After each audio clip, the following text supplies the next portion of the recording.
Good afternoon and welcome to the Home 2024 NOFA Native American Entity Application Workshop for multifamily rental and first-time homebuyer projects. Um, we're glad you're on time. We are going to wait 5 minutes to make sure everybody gets to the meeting so that they don't miss any part of it. So I will say this again every minute or two, just so you know what's going on, and we'll be starting at 1:35. Thank you.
Once again, good afternoon and welcome to our webinar. We are waiting intentionally until 1:35 to make sure that everybody who is going to attend gets here and doesn't miss any part of the presentation. Thank you.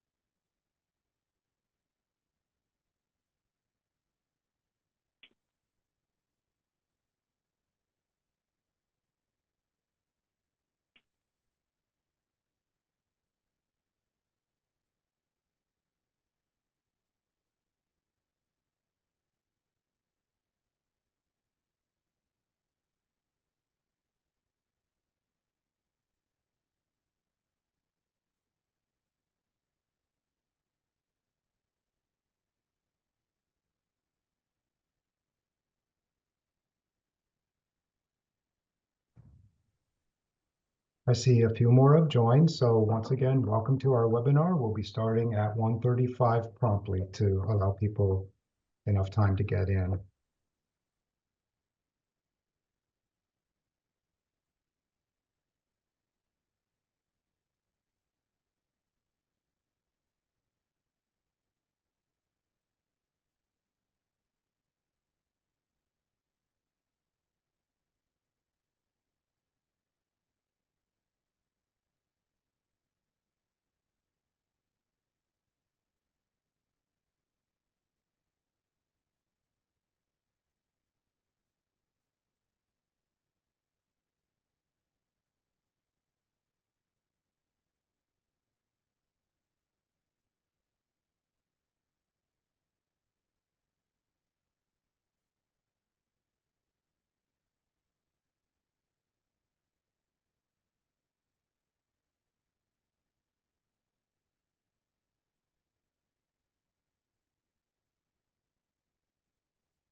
Okay, it's 1:35 p.m. Welcome to our webinar. And with that, I'm going to turn it over to Nikki McKay. Jay, would you like to share the PowerPoint, please? I thought I was, Nikki. It's No. not. Okay, pardon me. I thought I was. Is it showing? Yes, it is. Thank you. Great. Sorry about that. I had no idea. Welcome, everybody. My name is Nicolay McKay. I go by Nikki. I've been with the department for a really long time. I'm here to facilitate and welcome everyone and handle a few slides that my group decided to volunteer me for.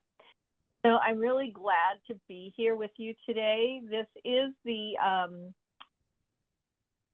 tribal session for our American Entity Applications workshop. And we are going to cover multifamily rental projects and first-time homebuyer projects in this session. Next slide. So I'd like to introduce the home team to you. I think most of them are on screen, but our home specific project team is Francesca Wander, Chris Gianello, JT Marcel, Soledad Sandoval, Stephanie Booth, Albert Rowland, and Bob Reistad also support our team in the role of retired annuitants. Not listed on here as a home team member is Joe McNicholas, who we tapped to help us create our application portals this year, and he will be participating later in our session to go through the applications themselves. And also in a support role, although not mentioned on these slides, is Lisa Campbell, who is our LAD attorney for all things tribal. So I'd like to welcome all of the home representatives and the support teams that we have here on the call today in hopes that we can make this a very meaningful and informative webinar. Next slide.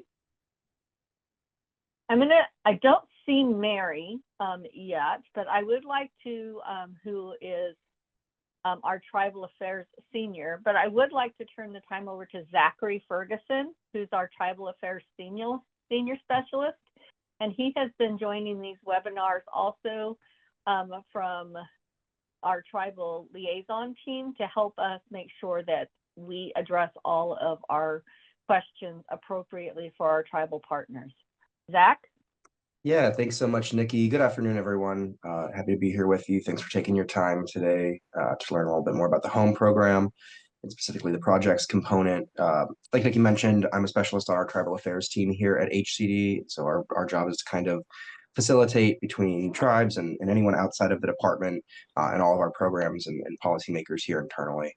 So that's what we're here to do. We're certainly not program experts, but we're happy to support in whatever way we can, whether that's setting up a call or pointing folks in the right direction, or just taking that extra step.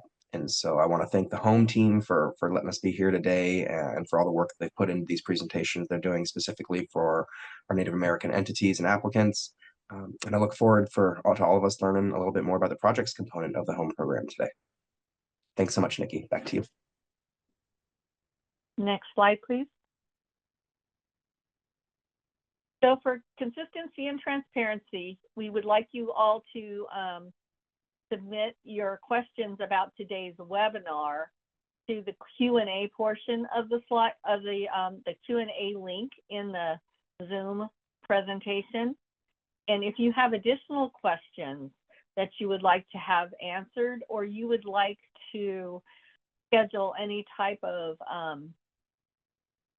technical assistance session with our group, any of the members of our group, so that we can help you complete your applications or answer your questions, we encourage you to please email the home nofa@hcd.ca.gov email inbox. This email is found in this slide presentation, which will be posted to our website, as well as you can find it in your NOFA. Next slide. The chat is disabled for participants, so please remember to use your Q&A option to submit questions. We will be taking these questions and answering them live in the presentation today when we get to the question breaks. Because of the bandwidth and the weather, we don't expect you to come on screen or use your microphones. We want to limit as much internet back and forth as possible to make sure that you can clearly hear and see the presentation as we go. We will be taking approximately 1 10-minute break about midway through this presentation. And if you need longer, just let us know by letting us know through the Q&A. Next slide. So our NOFA deadlines in this application. The application portal was open January 31st. However, not all of the resources have been updated and provided. And for Native American applications, the portal will remain open in an over-the-counter manner through September 24th, 2025. And so you have a very long application period in order for you to be able to research and get your questions answered, in hopes that the applications that you submit can move forward quickly and expediently through our approval and award process. Next slide. So in this presentation, we're going to talk about a few things. We're going to talk about the NOFA overview and what's new. We're going to talk about the eCivics application portal. We're going to talk about funding availability. We're going to talk about application limits, how much you can apply for, what your threshold requirements are, the required scoring component, and project feasibility. Next slide. So all of our applications must be submitted through the eCivics application portal. Our Native American applicants have their own specific link to this portal, and you can access it by using the links in this webinar, or you can access the portal link from the HCD website.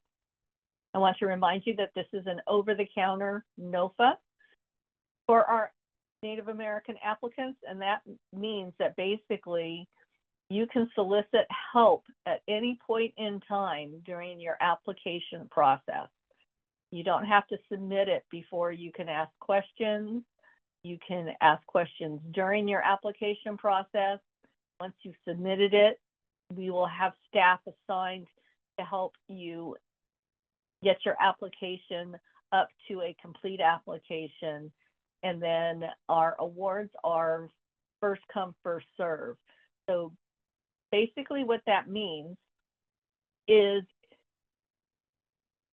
if you want to submit an application for a multifamily housing project and you fill out the application forms and you hit submit, and we don't have all the information that we need to make a decision, we will be reaching out and contacting you and walking through whatever it is we need in order to complete your application so we can move it on to feasibility.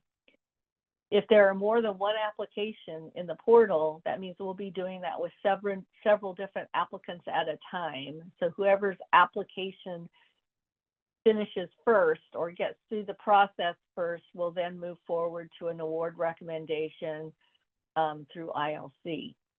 We do have a tribal target, and that target is split 60-40 because we do have to allow a target for the program applicant tribal solicitation, and we have to allow some funding for the project solicitation. But we hope that we will be able to utilize all of our target money this time around, and that we will be able to fund both program activity applications and an application or two for the tribal target. Next slide. So let's talk about numbers for just a minute. This NOFA is much lower than the last NOFA that we put out. It's approximately 35 million. And out of that 35 million, 55% of that must fund rental projects. That includes any targets for tribal targets. That includes our Chodo set aside, and then 5% would go to a first-time home buyer project. And then 40% of that 35 million is targeted towards program activities. Part of the tribal set aside that we will be trying to balance here is to make sure that we equally split the target so that any interested program activities can be funded out of the tribal target if necessary. Then we also have to meet with all of our awards a 50% rule benchmark that we fund our projects in rural areas, and we are mandated by HUD to do a 15% set aside for photos. Our Native American target for this NOFA application is $7 million. It's not a lot in comparison to what we did in 22-23, because we did a double NOFA and we used some other funding that had been disencumbered. And when it comes time to make awards, we will once again check, and if there are other disencumbered funds available, we will award as much money as we have available and split it between these different buckets. One of the important things to note here is the Native American entities have an over-the-counter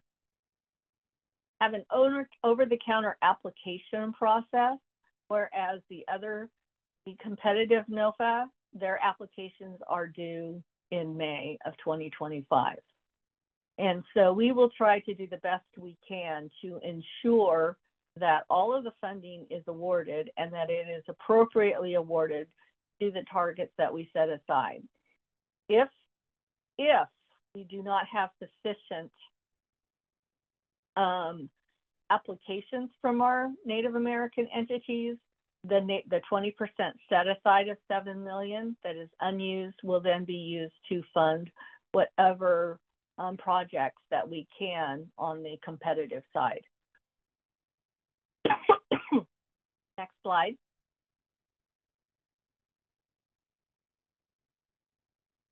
Oh, so I got ahead of myself.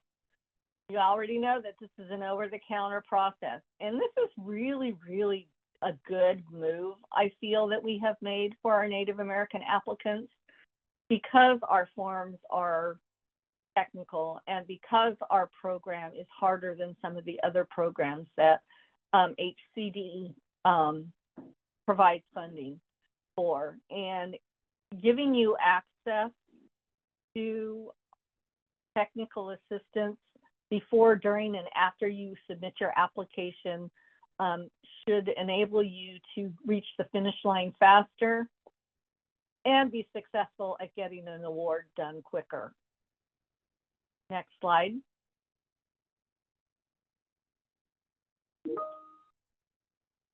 Okay, so last year in 2022-2023 NOFA, all of our scoring factors were listed in the NOFA, and our maximum Chodo operating funds, which don't apply to you, was considerably higher than it is this year. The scoring factors are no longer found in your NOFA, but they're actually found in your NOFA Appendix D. So in addition to reading the NOFA, you'll want to pay particular attention to the scoring factors in Appendix D of your NOFA. Next slide. Our funding limits have been reduced. For rental projects are dropping from 12 million to 4.5 million. And our general admin is dropping from 150,000 to 50,000 for any state recipient or tribal applicant that applies as a state recipient.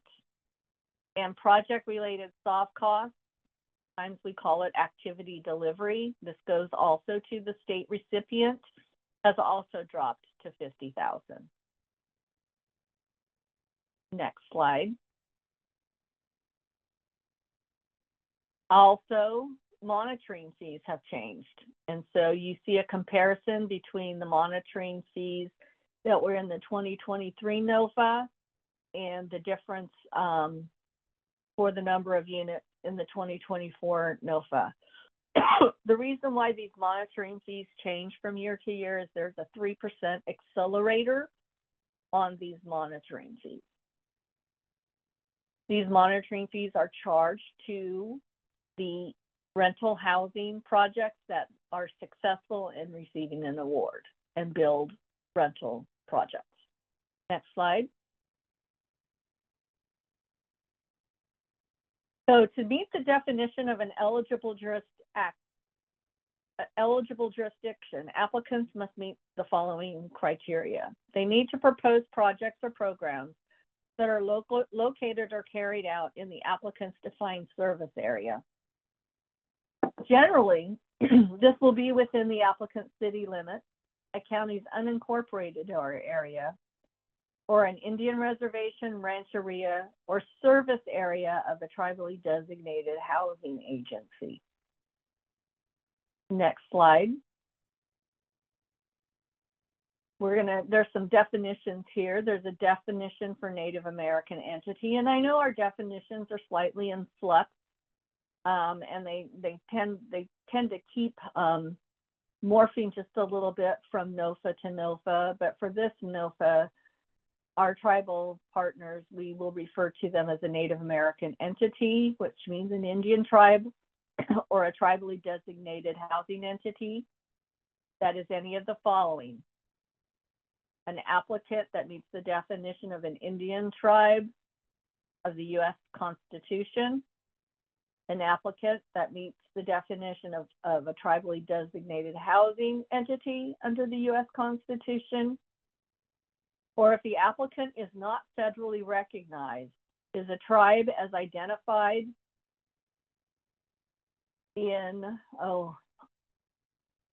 I always get this one mixed up, is a tribe that is located in California that is on the contact list maintained by the Native American Heritage Commission for the purposes of consultation pursuant to the general,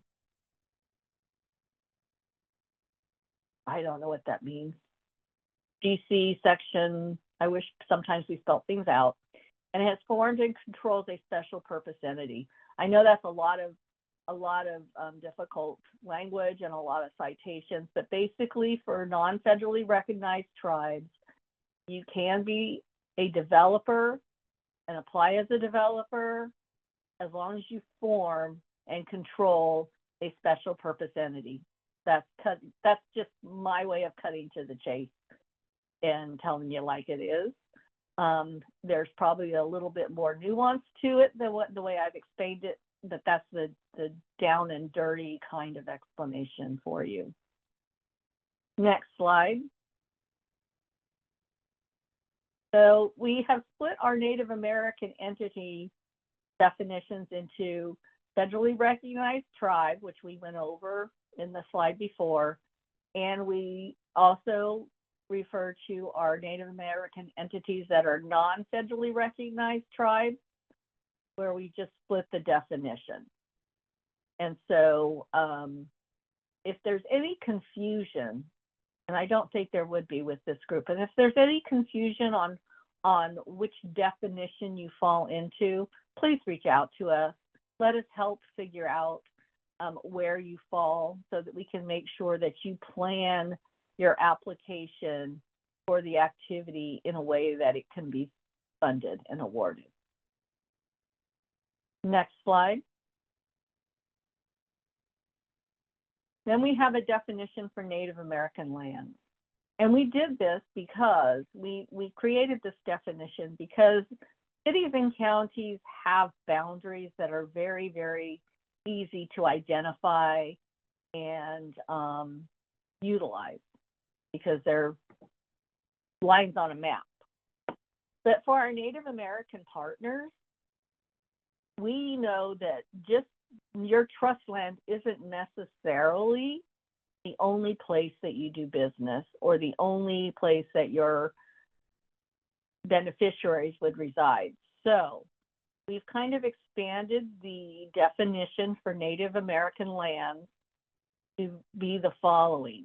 It means real property located within the state of California that meets the following criteria.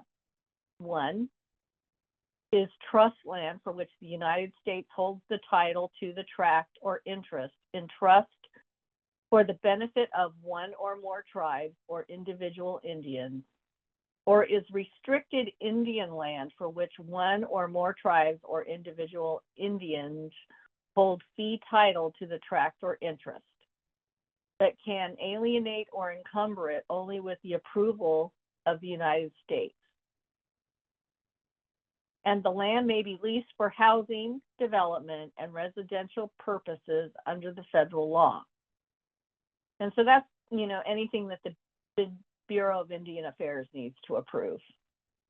Or 2, it can be lands outside the jurisdiction of the tribal government, owned or co-owned by a Native American entity. So that means if your housing authority has some fee title land that's fairly close to the trust land, that is also considered for the home program Native American lands. Or if a Native American developer has bought up a plot of land and wants to develop it with our Native American set aside, that would be Native American lands. But it has to have a tie back to the tribe. Next slide. And to kind of go with that, we had to create what we call the Native American Entity Service Area. And that means the area where the project is located within the Native American lands and includes lands outside the Native American tribal government jurisdiction up to 100 miles from the boundary of the Native American trust land or restricted land. So I'm going to use, as an example, a tribe that has some trust land in Shasta County. They can serve as, they can put a little dot in where their trust land is and go out 100 miles in a circle, and that is where your service area is, that we have defined. And because we've defined it, we can massage this definition with an AB 10 waiver request. And if it makes sense to increase the 100-mile restriction, we would do it through that method.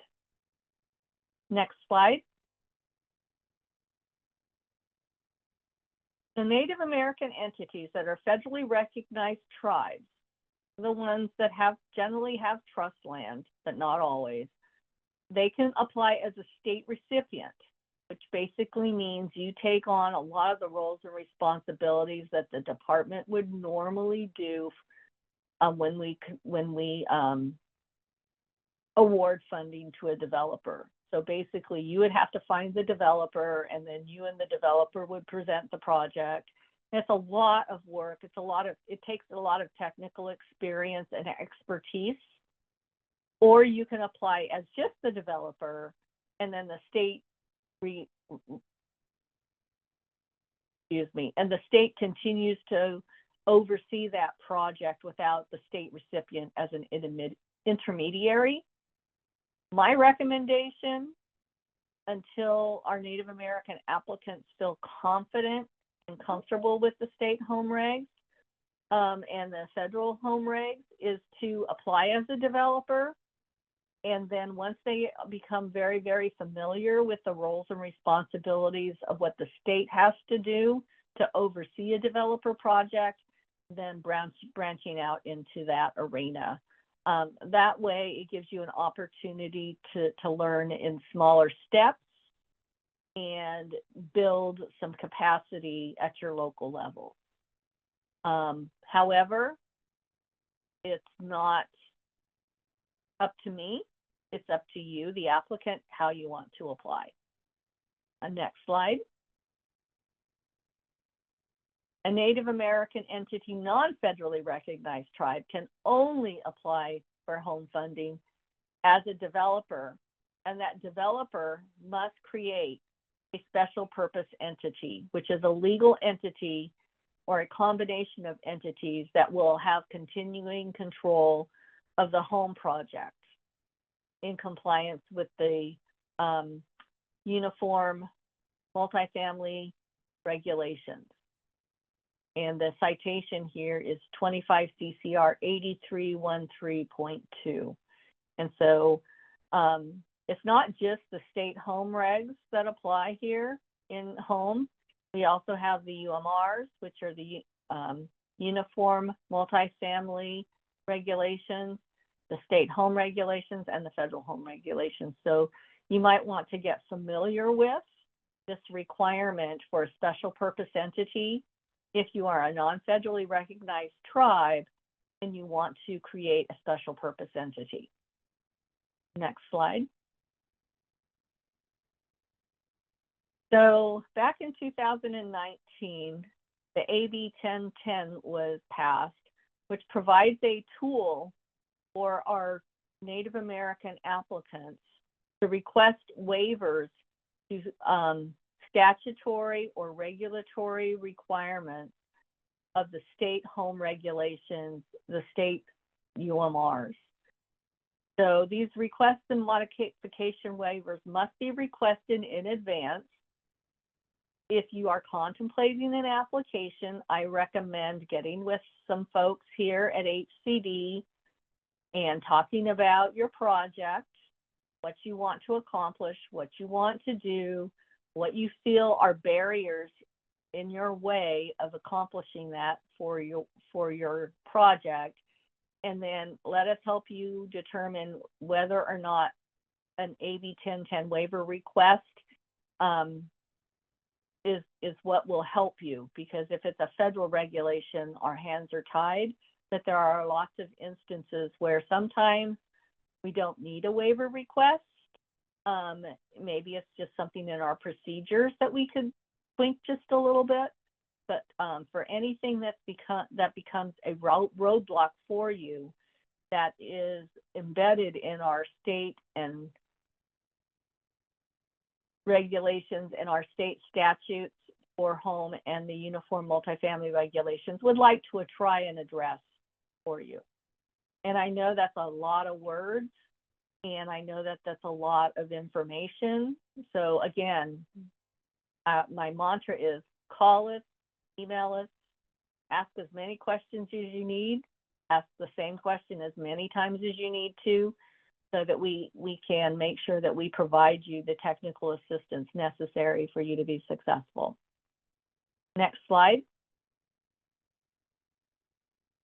So, home eligible projects. Am I going into somebody else's presentation? Because I might be going into JT's presentation here. So I'm going to stop here. But I do want to talk a little bit about, before JT takes over, I think this is JT's section. If I'm not, somebody send me a chat or something. I wanted to talk a little bit about some of the things that we discovered in our last round of applications and some of the pain points that we experienced with the applications that required writing point score letters. Okay, some of the pain points that we experienced when we had to write our point score letters, and the two biggest ones that come to mind, there were lots of little ones, but the two biggest ones that came to mind and come to mind to me today, the first, and there's not a slide for this, folks, so get your pens out. The first is experience. And there are two categories for experience for our projects, especially our rental projects. There's an experience for the applicant to demonstrate the experience that they have in managing the grant agreement. And there is 50 points available for that experience. And so many of our applicants failed to provide that experience that we had to send out a lot of letters that, you know, that said we took points away so that we could give them back when they gave us the experience. So I want you to pay careful attention when you get to that portion of your application. Make sure that you provide the experience managing your grants. And then there's going to be the experience of developing the project itself. Now, for a developer who gets a home award, you list the same project in both places, and you will get credit for it in both places.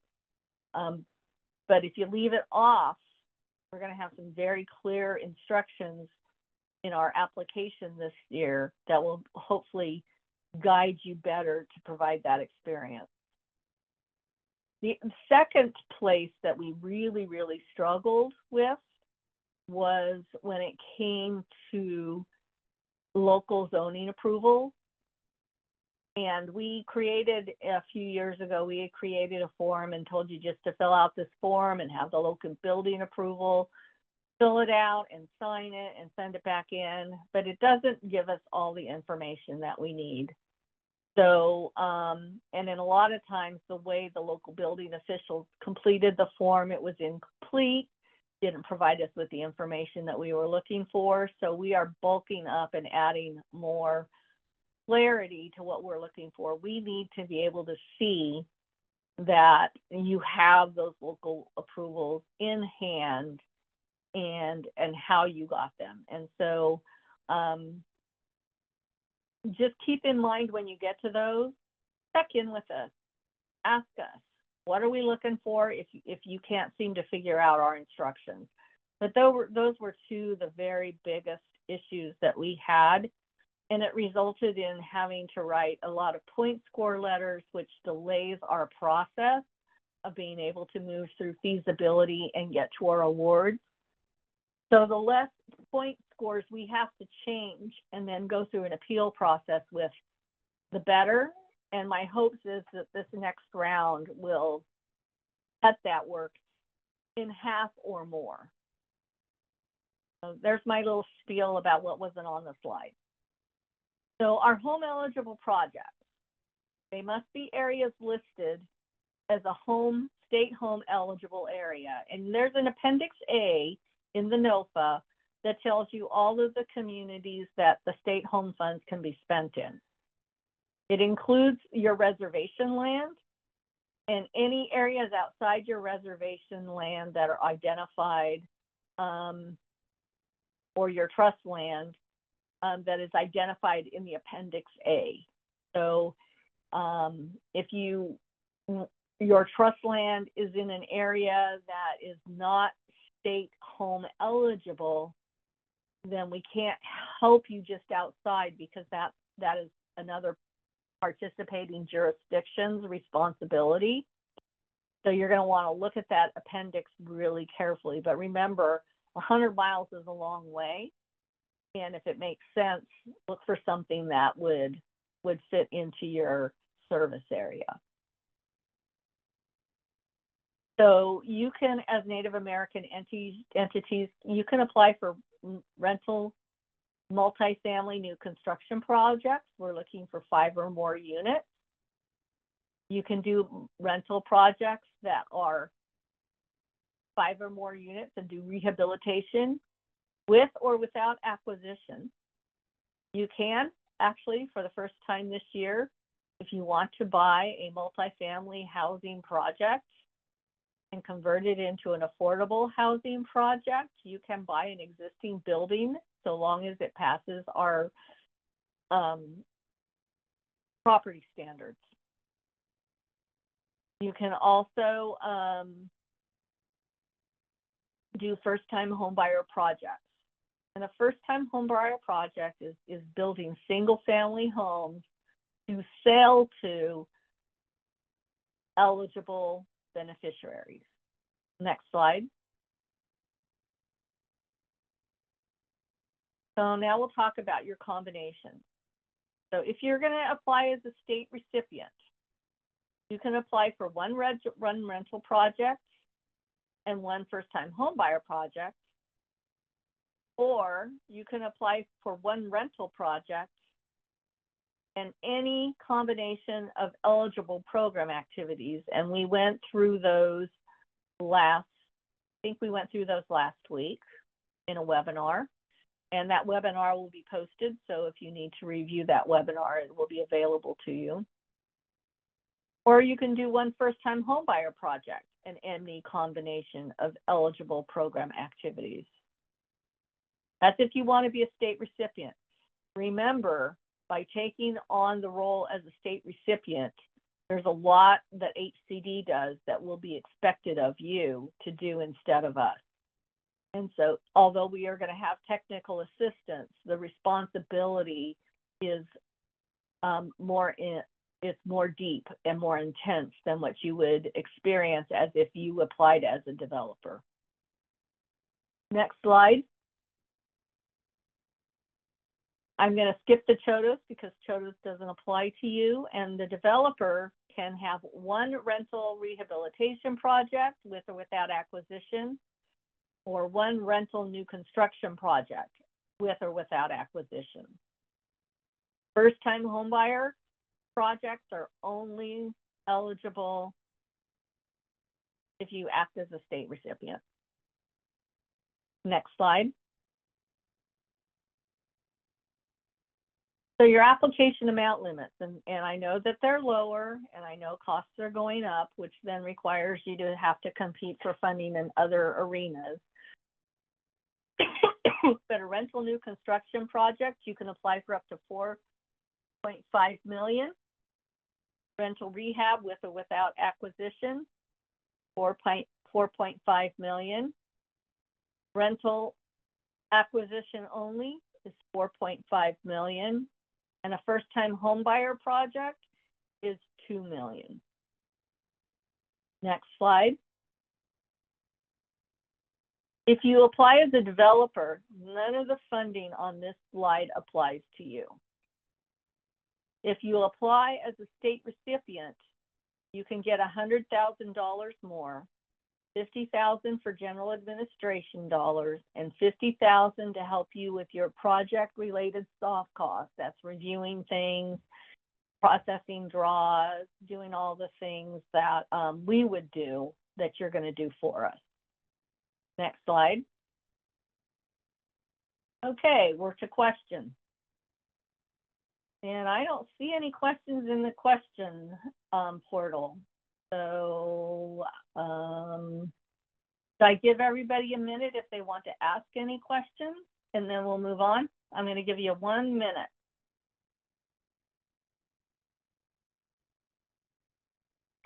Do you allow the Section 8 voucher type purchase for a first-time home buyer? So my understanding, so I guess I can answer this one as best I can. My understanding of the Section 8 voucher is they create a down payment kind of savings program, and the Section 8 participant puts part of their rent in the savings account, and when they have enough, they use it for a down payment on a house. They can use that money for down payment with this program. Yes. If I'm not understanding what that is, would you let me know?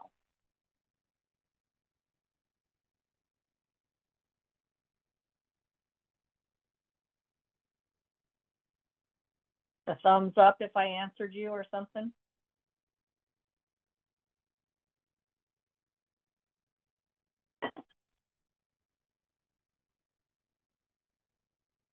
Okay, whoops. Smaller. I am thinking it is time now, since there's a break here. Is this the threshold break where I can turn this over to JT, folks? Here we go. Thank you. Yes, it is. JT? JT, take it away.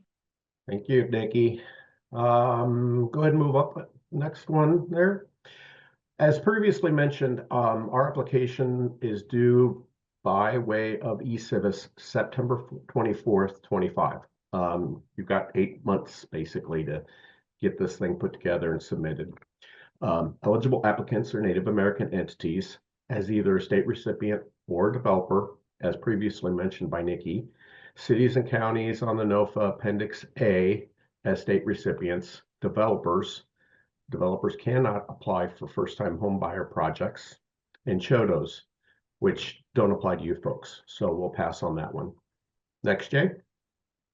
Eligible project location has already kind of been mentioned. Must be within the state home eligible jurisdiction. You'll find that in Appendix A of the NOFA. You can look up your city, county, and see if it's there. Cities may apply for projects within only their city limits, and counties may apply for projects only within their unincorporated areas. More than likely not going to apply to you folks. Eligible activities, rental new construction, and that is going to be multifamily project on a specific site by a specific developer. And rental new construction projects may be with or without acquisition.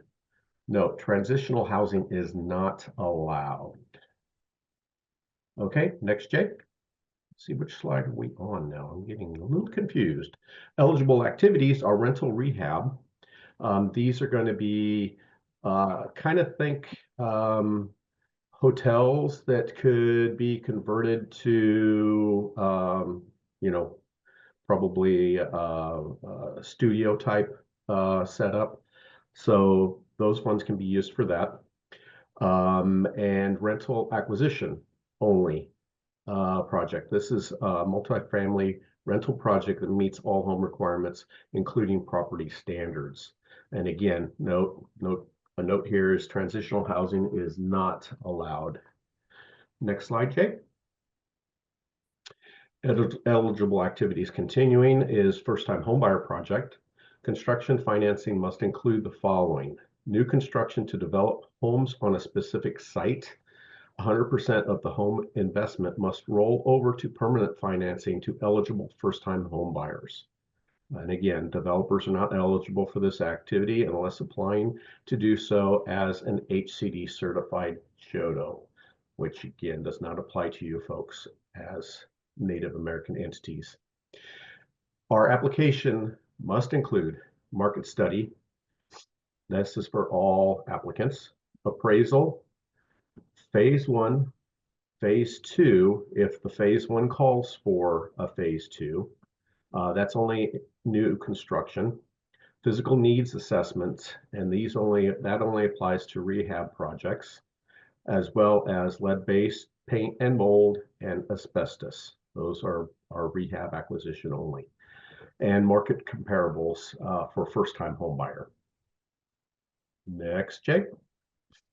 Threshold factors. The applicant must demonstrate its capacity for carrying out activities assisted with home funds.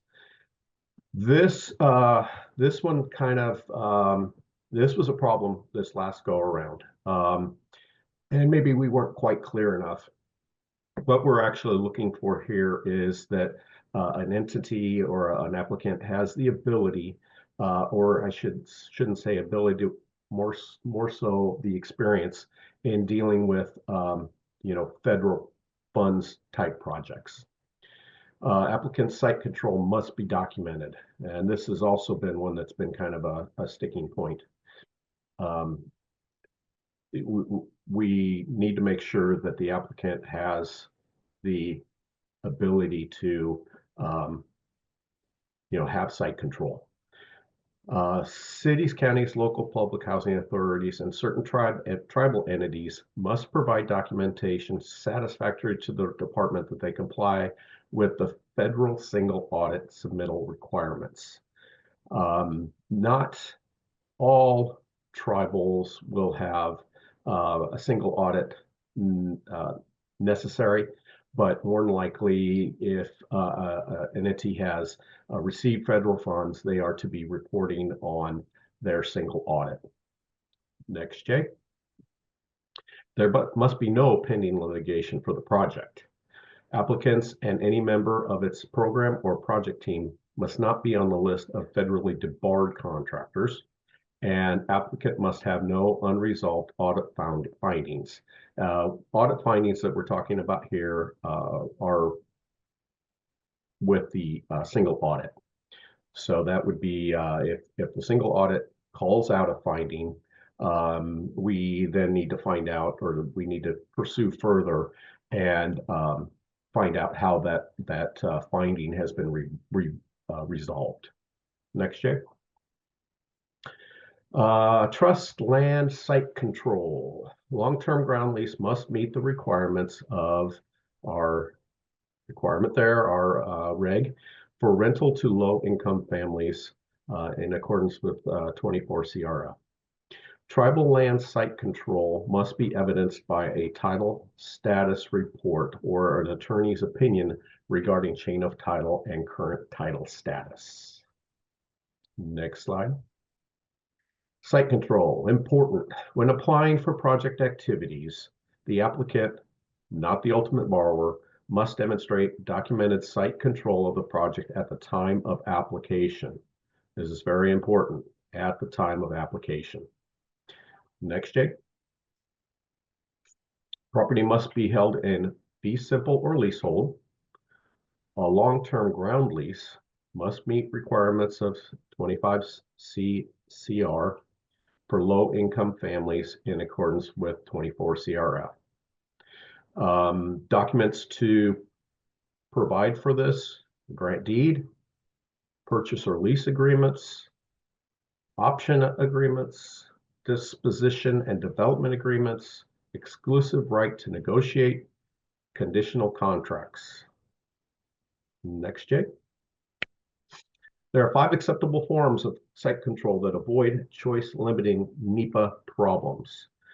This was an issue as well this last go around, that we had some that we were questioning if choice limiting was occurring. Site purchase or long-term lease must be consistent with the UMR requirements prior to submitting the home application. Option to purchase must be conditioned on the responsible entity's determination to proceed with project based on the results of a subsequent environmental review and the receipt of an authority to use grant funds. The cost to secure the site control document must be a nominal portion of the purchase price. Next, purchase agreement, DDA, option to lease, or exclusive right to negotiate may not be conditioned upon NEPA clearance or any other federal requirement. A conditional purchase contract may be used for an existing single-family home, 1 to 4 units, or an existing multifamily residential project. And finally, a leasehold interest on the project property must comply with all program requirements, including compliance with 25 CCR. Another note on this is with the NEPA clearance. It's important that you keep in mind we are going to need NEPA clearance, and so keep that in mind, because that can take time. That can take time, and it may slow up progress in getting an award done. Next, Jay. Acceptable forms of site control continued. We've got a couple websites here for you that you can go ahead and check out for further information on these.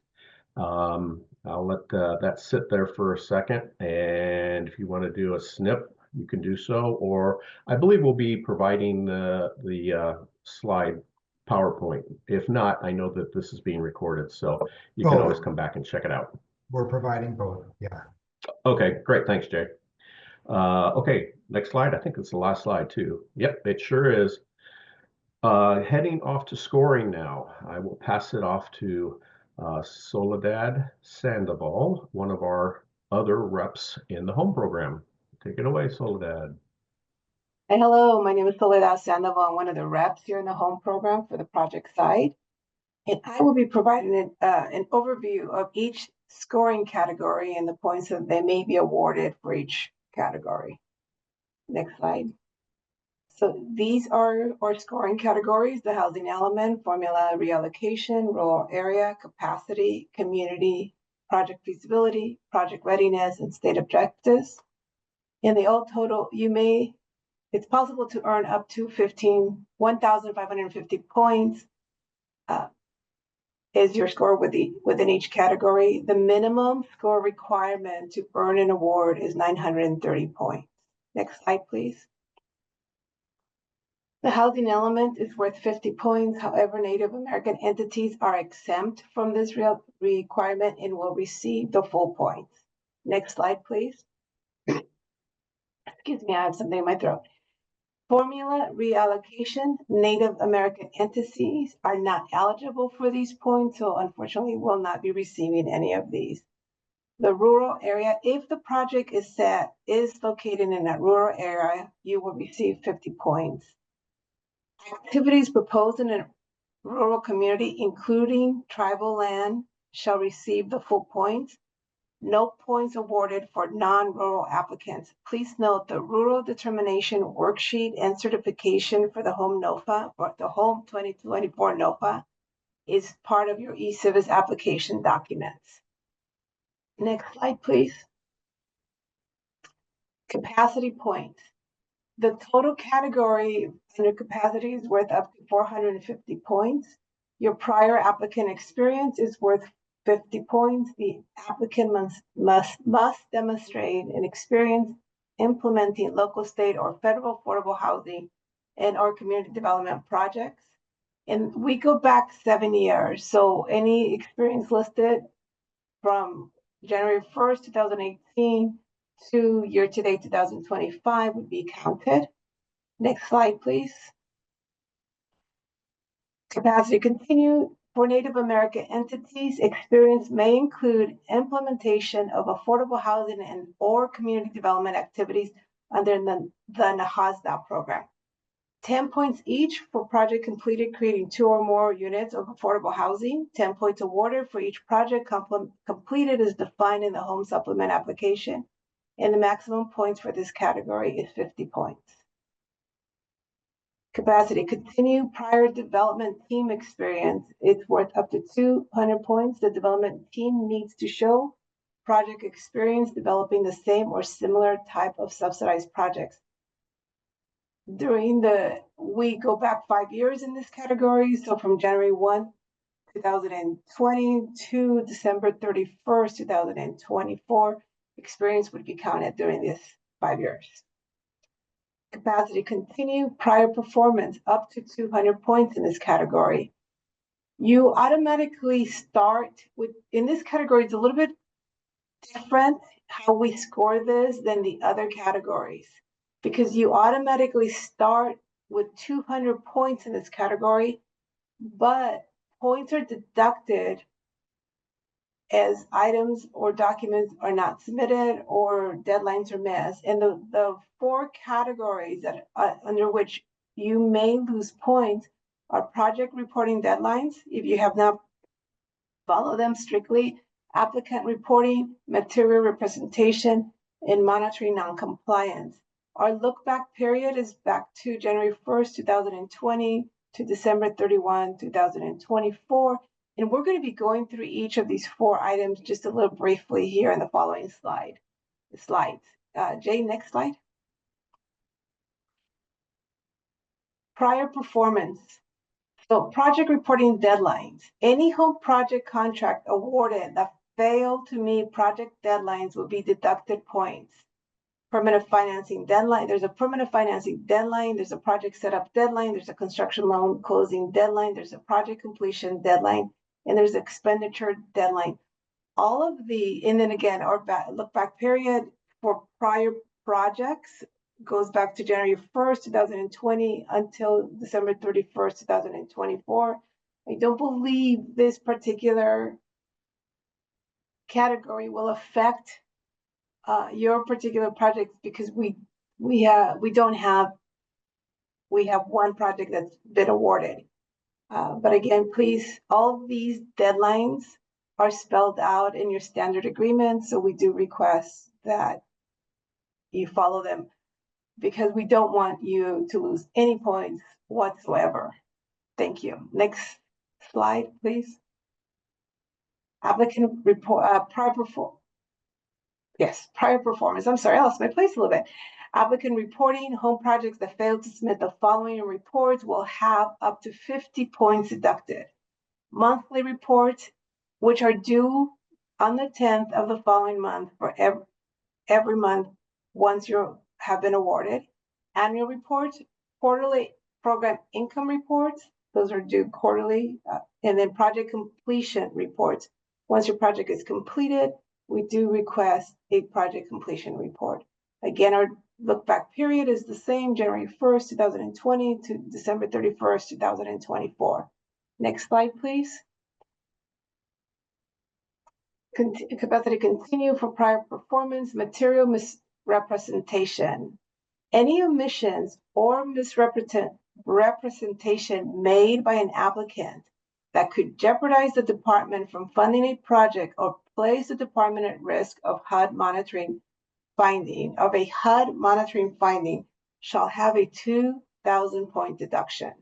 Again, our look back period is the same, January 1st, 2020 to December 31st, 2024 for all the sub factors we've discussed. Next slide.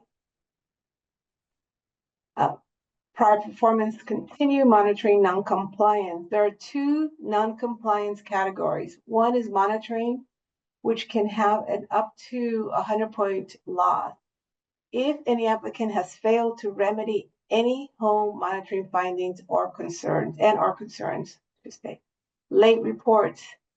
Late reports, points will be deducted for any 2022/2023 NOFA project applications that the applicant, owner, and managing general partner failed to submit timely reports. State recipients, their annual monitoring report.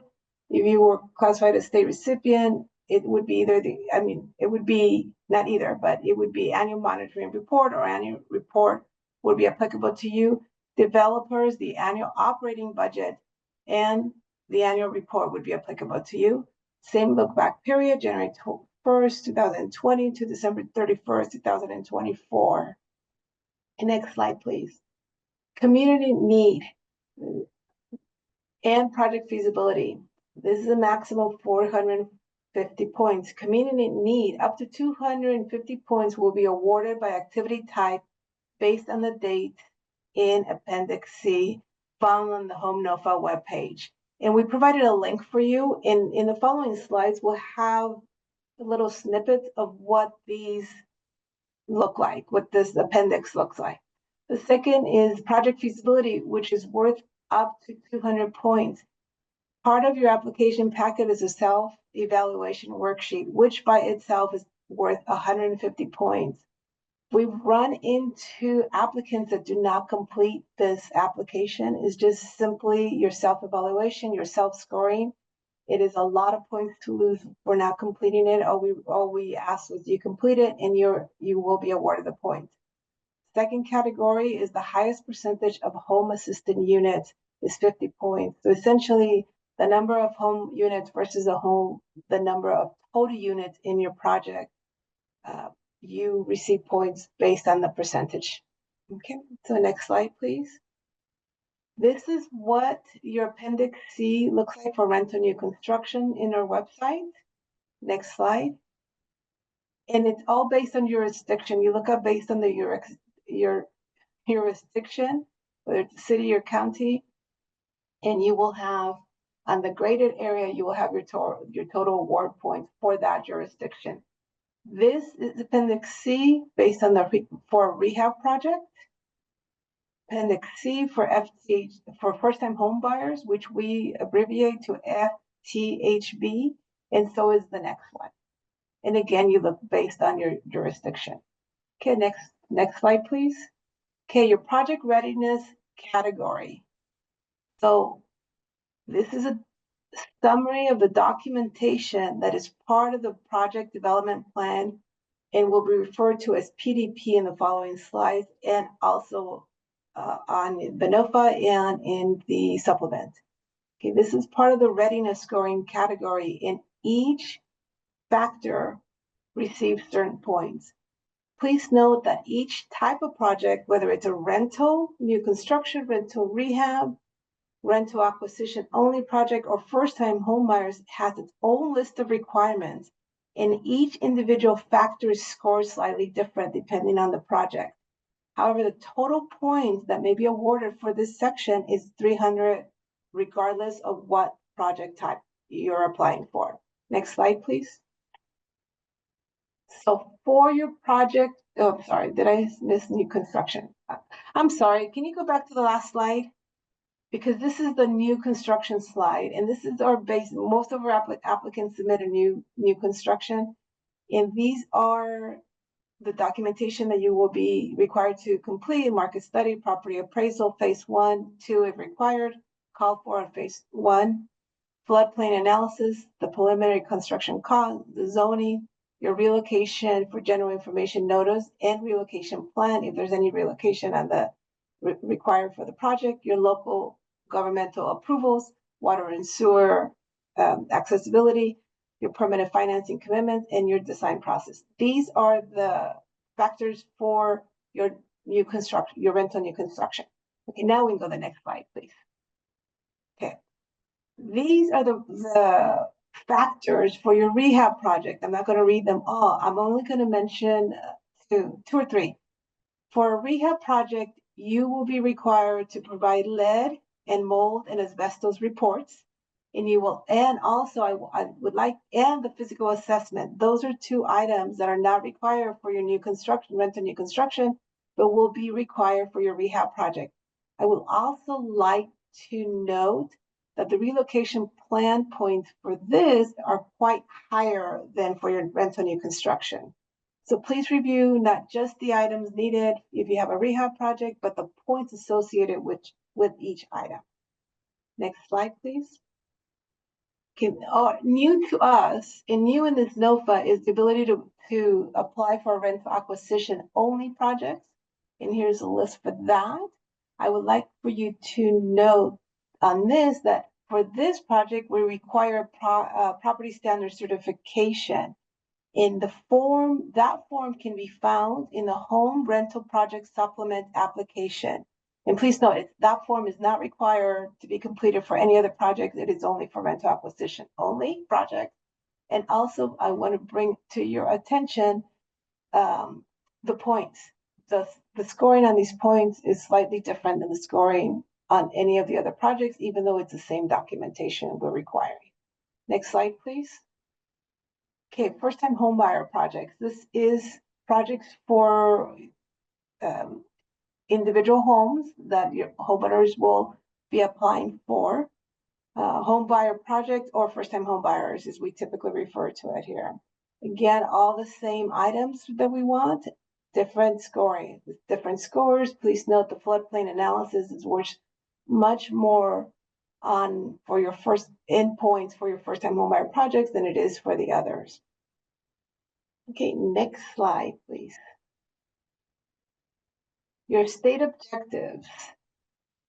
Points will be awarded to projects that meet the following objectives and which are in accordance with the department's 2024 and 2025 annual action plan. We are looking for committed financing to increases affordable housing, recovery assistance for natural disaster survivors, and addressing and preventing homelessness and or assisting special needs populations, extremely low income families.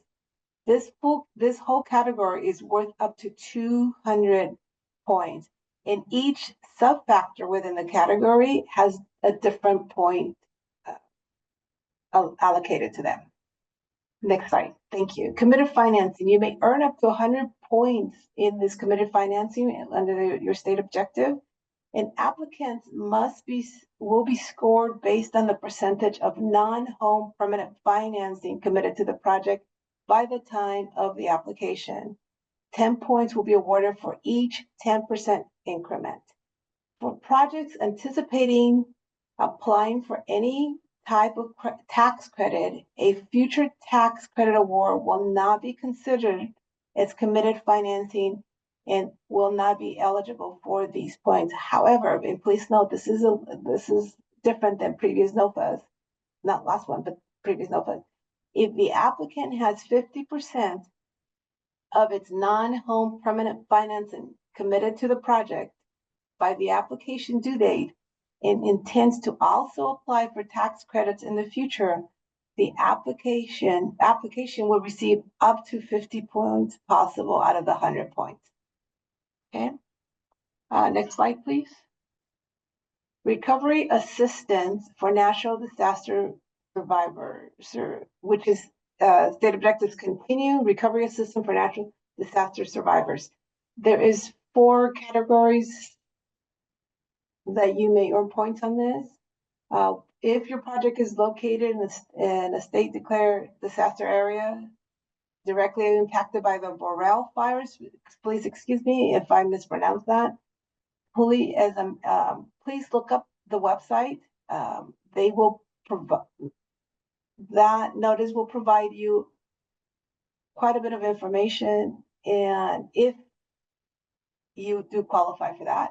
And the state declared disaster also will cover the state disaster area in the Kern County, or projects located in the state declared disaster areas directly impacted by the park fire. Please look up again the notice because it provides you quite a bit of information as to if your project would be, even though it may be affected by the park fire, there's some other requirements on that which are listed on the notice. Also will apply to the state declared disaster areas in the following counties: Butte County and Tehama County. Next slide, please. And continue, so project located in the federal declared disaster areas receiving individual assistance or IA pursuant to the HUD memorandum dated May 17, 2023. Again, please go to that notice from FEMA. We provided you the link with that to get all the information and all the requirements. Okay, and then the last category would be if a project has been issued an award or a conditional award from the department's 2017 or 2018 disaster recovery multi-housing program, DR. So we abbreviated as DR-MHP.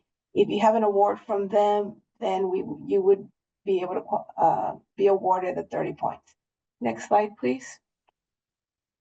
Your state objective continues. So the policy objectives of the special needs population, which is sub-factor 3, is worth up to 70 points, and these are all categories. So if for special needs population, awarded to proposed rental projects with funding from any of the listed programs listed here. And also we'd like to note that if your project will be serving special needs or homeless populations, the project must include the supportive services in accordance with the core components of Housing First under the Welfare and Institutions Code, Section 8255. Next slide, please. State objectives continue, policy objectives continue. Homelessness. Points shall be awarded to applications that propose rental projects primarily serving people experiencing homelessness and or those at risk of homelessness as defined in section 24 CFR, section 578.3. Note again, we have this, if you are going to be serving special needs or homeless populations, you must include supportive services in accordance with the core components of Housing First. Next slide, please. Policy objectives continue. Extremely low income or ELI. Points shall be awarded to applications that propose rental projects primarily serving extremely low incomes, which we define as a 30% of the median family income. Okay. Please note this category is not applicable to homebuyer projects or first-time homebuyer or first-time homebuyer projects. The same homebuyer projects will automatically receive full points in this category. And here's our chart for the if you do have serving homeless, special needs, or extremely low income families, you will receive points based on a percentage. So if you have 6 to 10% of the total project units are targeted for these categories, then you would receive 10 points in that scale. The chart is here. So we're going to stop for a second and see if we can take any questions. If you have any questions, Jay, could you read them or Nikki can. okay.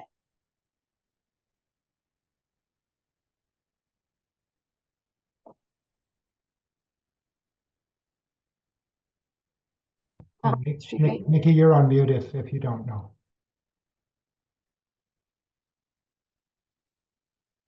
She may be, I don't think does anyone have a question? We do have one in the section. Yeah, whatever's in the Q&A, that's what we're after here. I believe Nikki has answered the type one. Our understanding is the Section 8 recipient would have no down payment, but their voucher money would go to lender instead of the landlord. That is not typically applicable to us, and please correct me, Nikki, Section 8, we have project-based vouchers, so the vouchers that we have are given to actually the project, not to the individual in our projects, in the home project. Am I correct, Well, Nikki? basically that's what happens. Can you guys hear me? Yes. Okay. So basically the money goes to the lender. Oh, okay. So the lender has a down payment savings account. I think it would kind of work the same way, but I think we'd want to probably take this conversation offline because I don't know very many Section 8 recipients that are actually utilizing this benefit. And so, and I'd like to get a little bit more information, but whether the lender holds the money or Section 8 holds the money, it's to be used as a down payment, is my understanding. So let's, so we can move on to another topic, and we'll need to do some more research. If you would forward your questions to the Home NOFA inbox, Candace, and we will work directly with you and get an answer back to you. Were there any more questions in the Q&A? There's a second question there, Nikki. The other thing is an FYI, they're referring to what is called the Family Self-Sufficiency Program. And then the only other thing I see is a thank you. Okay. Okay, well, with that heads us into break time. Thank you, Soledad. Very good job. Sure. And so we like to give you a minimum of 10 minutes just so that you can do everything you need to do. So let's reconvene at a very handy 3 o'clock sharp. That's 11 and a half, 12 minutes. So we'll see you right at 3. Thank you.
Okay, we have 3 minutes left until we resume, so hang in there and we'll resume at 3 sharp. Thank you for your patience.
Okay, welcome back. The clock just turned 3 o'clock, so we are going to keep going.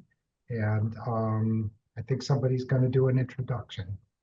Yes, so the next section will be covered by Chris Janello. So Chris?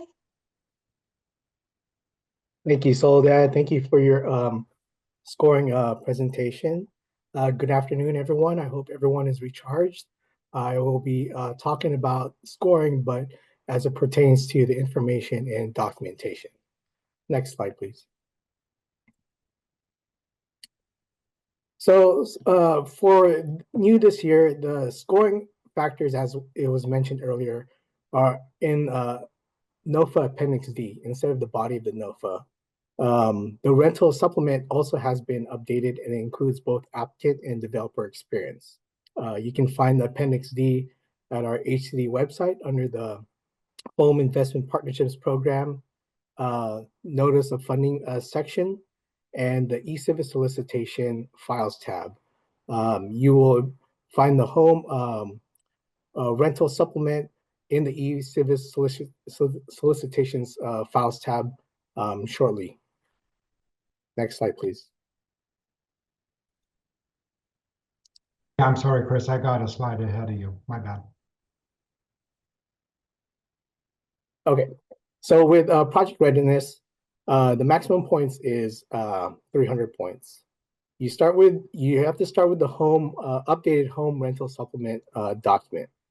There are 5 categories for scoring, and those include the project development plan, PDP for short, zoning, local government approvals, design progress, and the permanent financing, and you'll be speaking in detail regarding those documents in the upcoming slides. Next slide, please. So the points awarded if the PDP item is, of course, it's included in the application.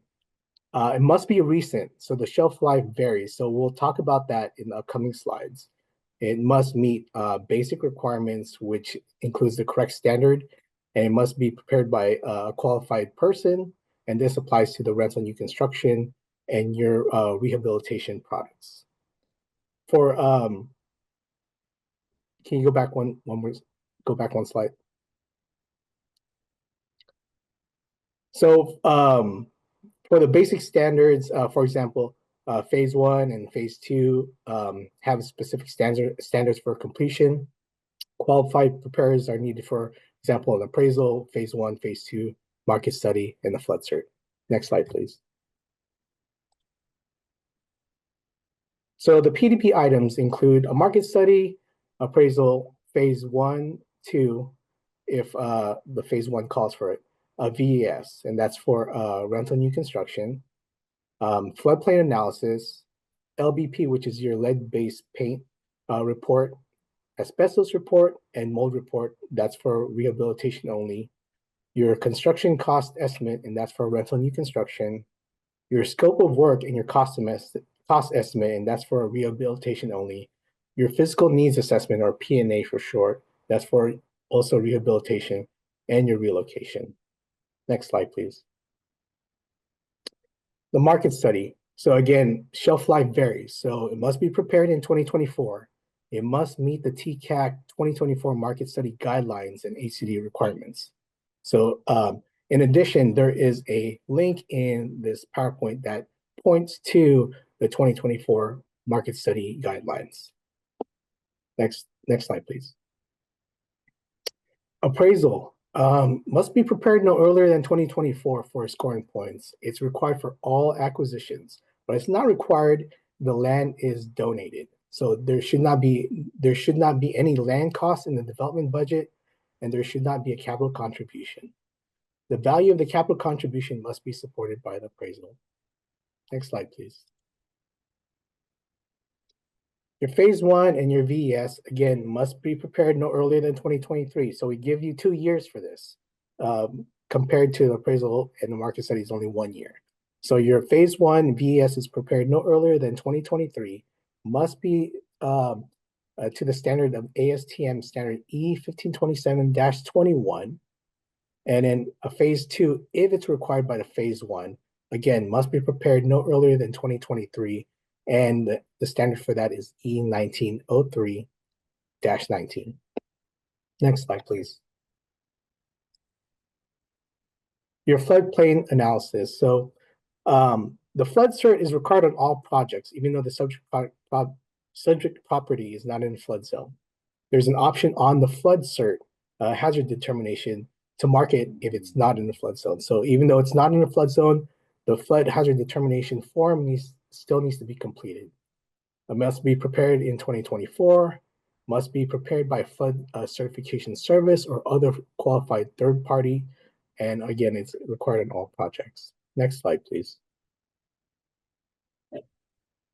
So if any portion of the site is in a floodplain, you must demonstrate that the floodplain, you must demonstrate a floodplain incidental to the project. So it must include a FEMA flood hazard determination form, indicates that there's no buildings in the floodplain, and recorded covenants or restrictions are required. Or you have obtained a FEMA conditional letter of map revision, CLOMR for short, and the letter must be included in the application.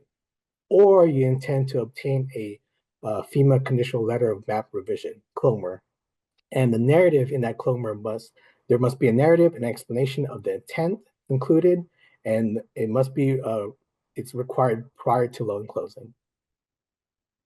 Next slide, please. Now, again, building on a floodplain, HUD generally does not like projects to be built in a floodplain. But if it must be built on a floodplain, there is an 8-step process to determine that. So with that, I've only listed a few of 4 steps of this 8-step process. The actual 8-step process is detailed in a document called Floodplain Management 8-Step Decision-Making Process Flowchart. And that document is actually uploaded into the e-Civis solicitation under the Files tab. So this also applies to rehabilitation projects as well. Next slide, please. The preliminary cost estimate for your new construction must be prepared in 2024 and must be, of course, uploaded to your e-Civis portal, must be consistent with the development budget, or an explanation must be provided to support any differences. And the preparer, usually your general contractor or signer, it must be prepared by your, usually a general contractor, and the signer is not limited to your architect. Next slide, please. The detail for rehab projects, your detailed scope of work, it's prepared no more than 6 months prior to the application due date listed in this NOFA. Project must meet local codes and rehab standards. It must be consistent with the P&A immediate needs, includes work identified in the P&A as needed in the first 5 years of the project, and must use the same cost estimate form for rental new construction projects. Next slide, please. Your physical needs assessment, again, this is only for rehabilitation projects only. Again, prepared no earlier than 2024. Must be prepared to Fannie Mae guidelines. HUD mark-to-market program must meet additional home requirements. And for USDA RD projects, the USDA RD capital needs assessment is acceptable. Must be it's appropriately licensed architect or engineer in business of performing P&A. So that is the entity that should be signing off on your P&As. Next slide, please. So acquisition only projects, applicant must complete form located in the home rental project supplemental application. Again, that's going to be listed in the e-Civis solicitation under the Files tab, providing certification that the property to be acquired meets all home requirements, including property standards pursuant to 24 CFR Part 92.251 and all applicable local codes and standards. Next slide, please. For rehab and acquisition only projects, for your lead, asbestos, and your mold reports, all three reports must be prepared no earlier than 2024. Must be completed by a properly certified or accredited preparer, and to earn all the points, all the required reports must be submitted. Next slide, please. So for lead-based paint reports, if the project is built, it's required if the project is built prior to January 1, 1978. And it must be prepared by a certified lead-based paint inspector assessor. And mitigation must demonstrate compliance with the home rehabilitation standards. Next slide, please. The asbestos report requires analysis from the environmental laboratory accredited by the National Institute of Standards and Technology Asbestos Program. Next slide, please. And your mold report, it must be based on a thorough building inspection. You must inspect and test hidden areas if it's applicable. And it must be prepared by a third party having sufficient qualifications and expertise to competently prepare the report. Next slide, please. So relocation, which is your relocation general information notice, or GIN, and your plan. You must have a copy of your actual GIN, a tenant notification list, proof of delivery, and your relocation plan prepared and updated in 2024. Want to make sure that you submit all these documents. We don't want to lose points by not submitting one of these documents. So all of these documents are required to receive points. Next slide, please. Zoning, local approvals, and fees. There's 3 forms, and they're all uploaded into the e-Civis application portal. Those forms include the verification of zoning and other local approval, the verification of local development and impact fees, and verification of water and sewer availability. The applicant completes only the project information and the local official has to complete the remainder. This is the important part because we see a lot of applicants lose points for this particular section. If an item is not applicable, of course, you're going to mark it as NA, not applicable. But you must provide an explanation as to why it does not apply. And that explanation could be placed in a Word document or a PDF, and it must have the explanations, and you can attach it and submit it through eCivis along with your zoning, local approvals, and fees in your forms. So just because it does not apply, you cannot just mark it as NA and leave it at that. You must provide an explanation of the NA. Also, we see a lot of applicants lose points because it's signed by the developer and not signed by the local official or vice versa. So it has to be signed by the developer and by the local official to receive your maximum points. So make sure that you explain the NAs, and you must have both signatures on the forms. Next slide, please. So this is just a list of the points available for the various documents. I won't go into detail. It'll be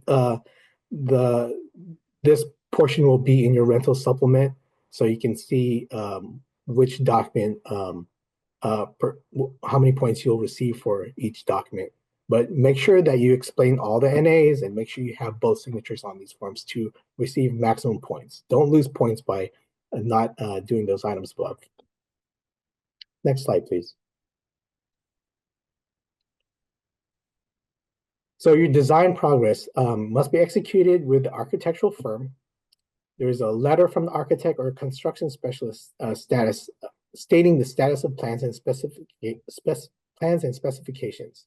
So the status of plans and specifications have 3 components to it. Either it's ready to submit to the planning department, or there is just preliminary plans and specifications, or it's conceptual, where it just has elevation and floor plans. So you, depending on what your design progress is at that time of your application, and depending on what item you pick here, based on that, the points can change depending on what you pick here. Next slide, please.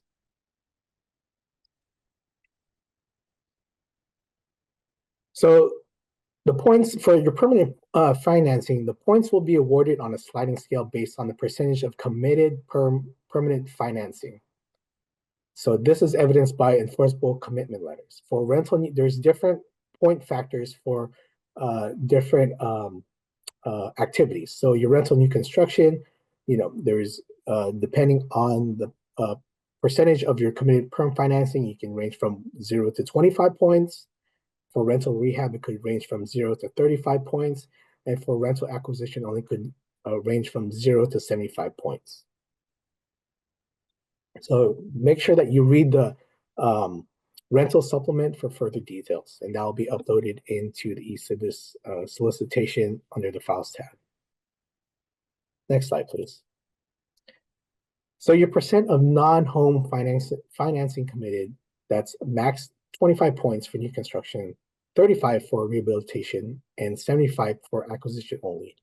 So your permanent financing has to include enforceable commitment, no conditions or qualifiers other than standard conditions, must include the BAR's name, project name, address, or legal description, and must state the loan terms. Next slide, please. So that's it for the scoring information and documentation. Do we have any questions in the chat?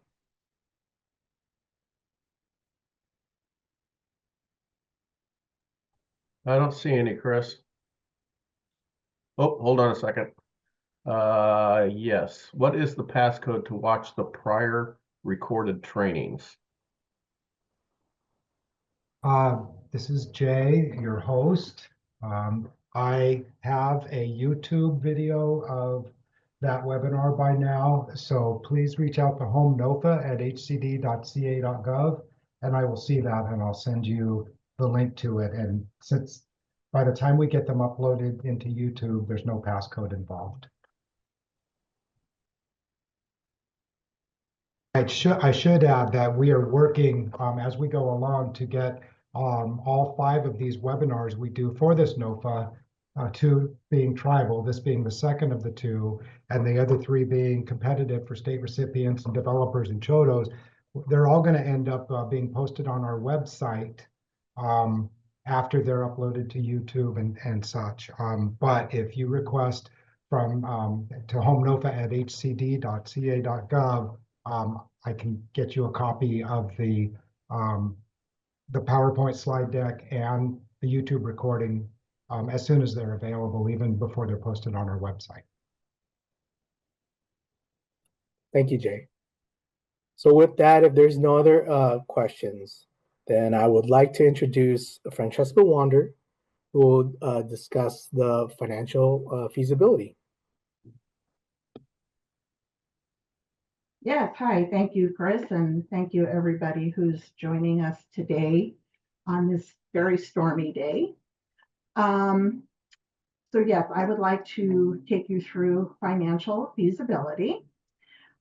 First and foremost, please make sure that you become very familiar with the current home income, home rent, home subsidy, and in the case of first-time home buyer, home ownership value limits. These can be found on the HCD website at the link shown here. And I'll just let you sit here for a moment and take a look at that. And then I'll ask for the next slide, please, Jake. Wonderful. By way of example, here is just a snip of the Home 2024 home income limits. They are listed by county. And next slide, please, Jay. And actually, that's we accidentally titled that slide wrong. That's the rent limits. Oh, sorry, you're right. It's not your fault. So just pay attention. We're going to show you the income limits in a second, but this isn't. All right, so this is what the rent limit one looks like. Sorry, I didn't even look at the small print, Jay. Next slide, please. And this is the 2024 home per unit subsidy limits. Next slide, please, Jay. Now, this is the 2024 home rent limits. Okay, yeah. So yeah, we're a little bit. We've got the rent limits in here twice. All right. Well, when you go to the link on the website, when you go to the link on the website that we showed in that previous slide, you will see all 4 listed. You'll see the rent limits, you will see the home limits, you will see the subsidy limits, and you will see the first-time home buyer home value limits. Okay, let's go to the next slide, please, Jay.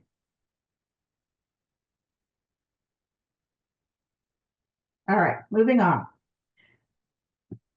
For those of you who are familiar with the Home Universal Application, also referred to the UA or mini UA during our last NOFA, that has been replaced, as Nikki mentioned early on, by what we're calling the Multifamily Application Workbook, which is based as always on current home, loan, and rent limits. We will be providing a demonstration of this new workbook shortly.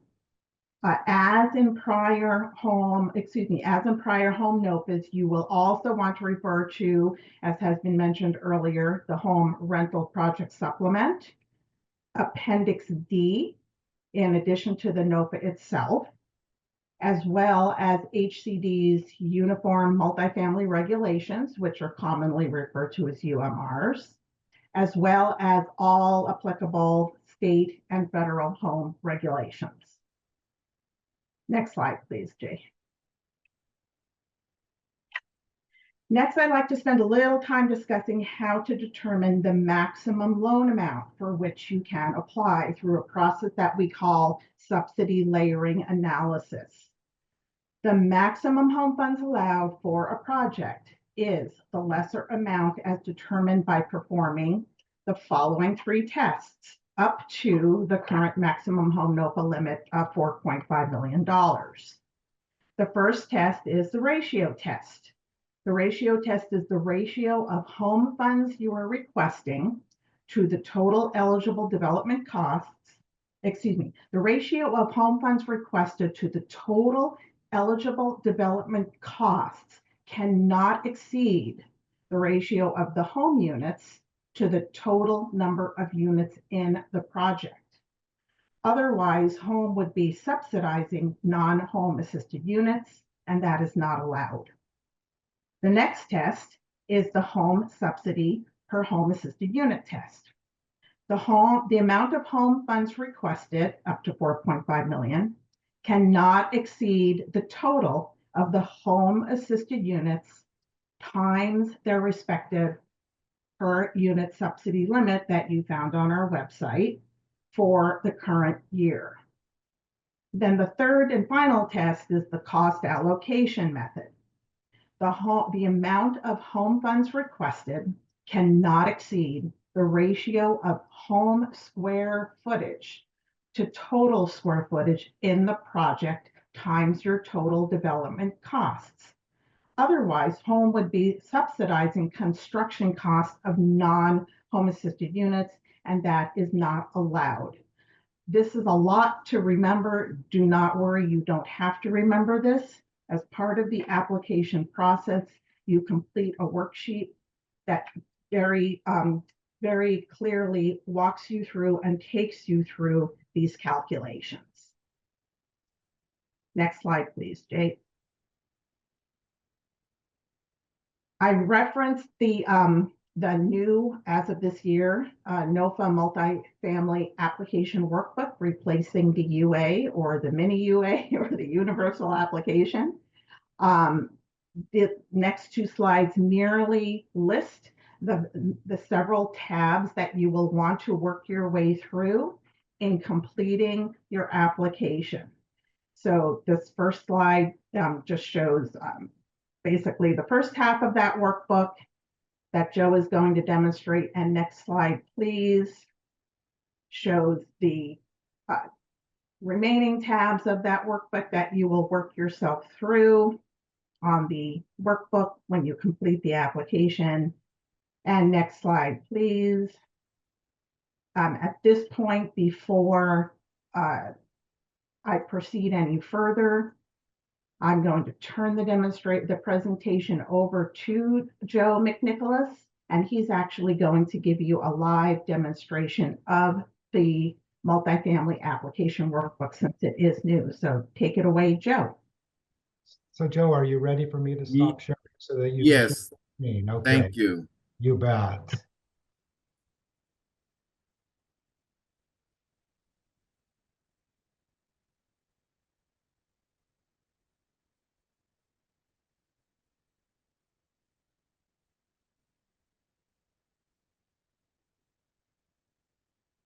All right, I will begin here very shortly.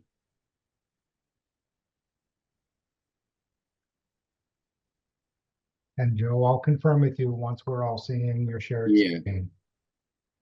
I know you'd do the same for me.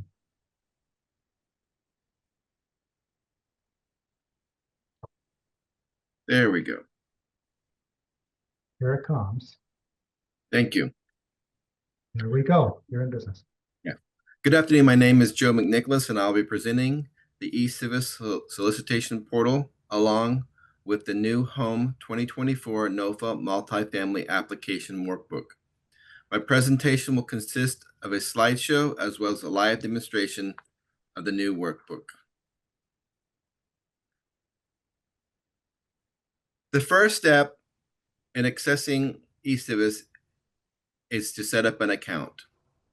The link to the eCivis portal is provided in this slideshow, which will also be available on the home website.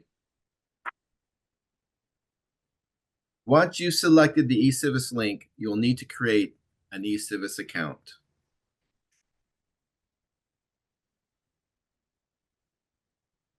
I would like to emphasize that eCivis is a web-based portal where you complete and submit the home workbook application. The eCivis user manual is available on the eCivis solicitation page. After one profile is set up to access eCivis, please grant access for 2 additional staff within the application as a backup. Otherwise, only one person will have access. After you've created your eCivis account, you'll need to visit the home web page, which is located within the main HCD website. The required Excel Home Multifamily Workbook is accessible at Home's website only. The Home Excel Multifamily Workbook is not available in eCivis. On this slide, it directs you to the HCD's website. You'll go to Programs, hover over the tab, and look for Home Investment Partnership Program to take you to Home's website. Once you're in the Home website, you will find the Notice of Funding icon, among other icons on the website. To find the links to the Excel workbook and the link to the Home eCivis solicitation, select the Notice of Funding icon.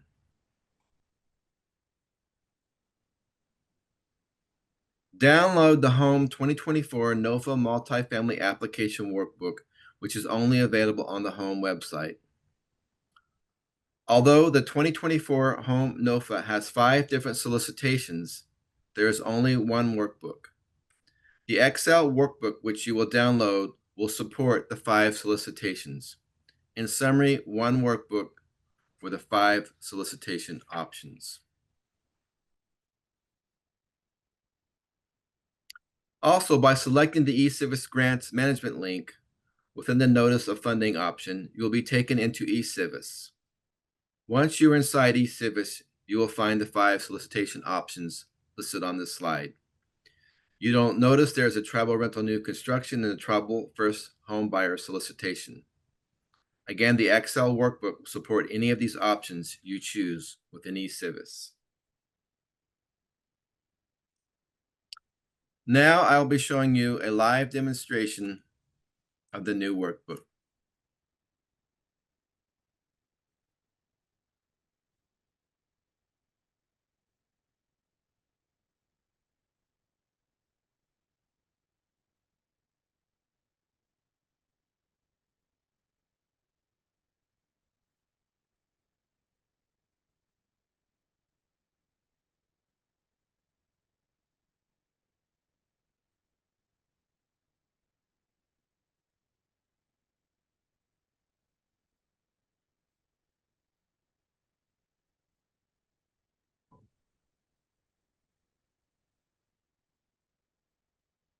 Here is the Excel workbook.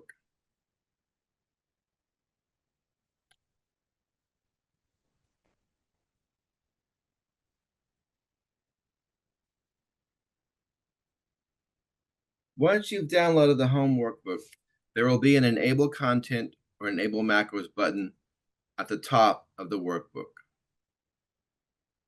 Select this button to enable the content and the macros so the workbook will function correctly.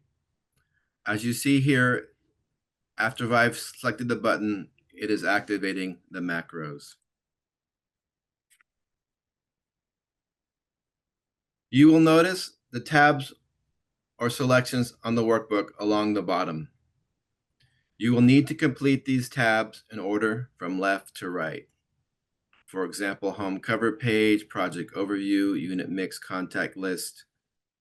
And as you tab over it, you'll see more tabs. All these should be completed in order. The first tab is an instruction tab. Please follow these instructions. For example, do not cut and paste between cells and forms within the workbook, and do not cut and paste between other workbooks to this workbook.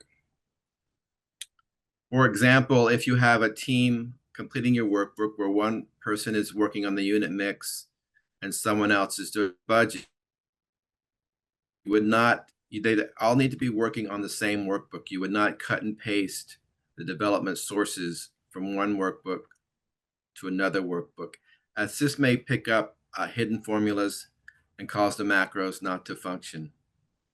Do not cut and paste between other workbooks and this workbook.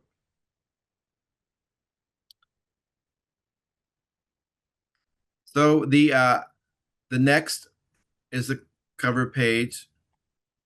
We have the entity org docs, which shows you what documentations are provided for the entity you select. The data input portion of the workbook starts at project overview. You will notice that some fields of the input fields have drop downs and some are freeform. For example, row 12, you will describe any exceptional circumstances if they apply to your project. For example, row 15, eligible project activities, you will encounter a drop-down.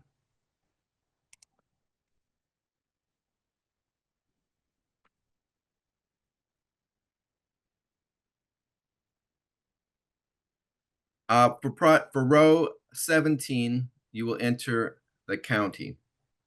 Many formulas rely on the county. These boxes that are in red are to direct your attention that these are significant things that need to be filled out, as they will drive many formulas throughout the workbook.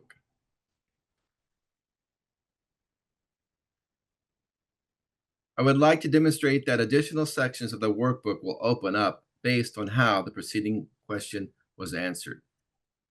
For example, on row 25, if you plan to apply or have been awarded other HCD funds for this project, you would enter yes. And as you see, based on my answer of yes, additional questions will open up.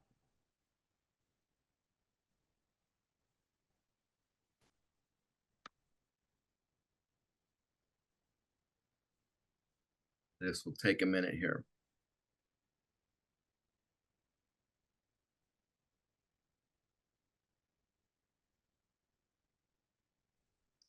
As you notice here, because you've applied or plan to apply, we will ask some more questions. Also, if you notice these red carets, these are for information and to help you fill in the questions. You will notice here that row 36 is an upload or prompt field.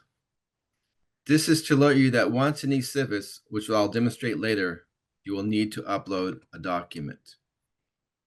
I will go ahead and answer yes to a few of these that I have uploaded them into eCivis or intend to. On row 91, you encounter a blue link. By selecting this link, you'll be taken to a web page or source documentation to assist you in answering the questions. Another item I'd like to point out is row 250.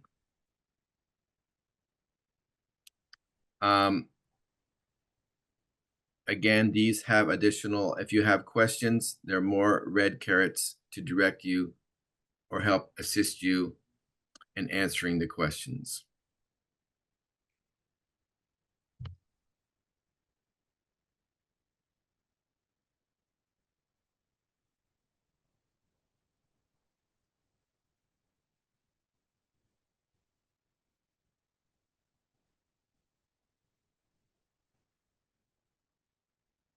As you notice here on row 188, I will input a name And as you see, as I've inputted here, this name will carry out through many of these additional tabs in the workbook.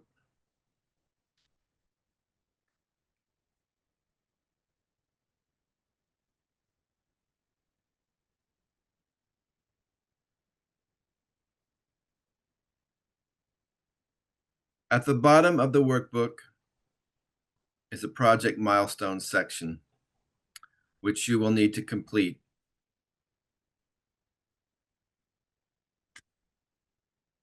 The next tab is the unit mix.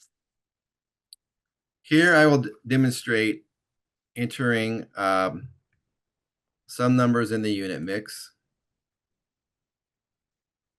and it will make a few calculations.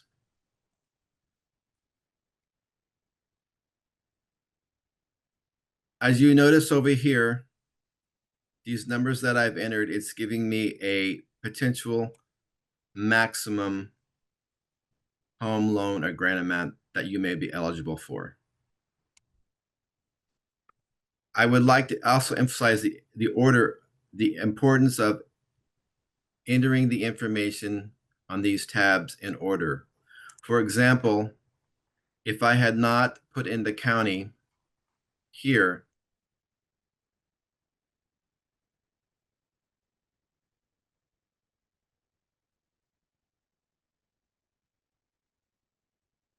you notice even though I have entered items on the unit mix, my loan amount is not here. That's because the county is important to determining the loan amount and your eligible amount, among other things, including the rent limits.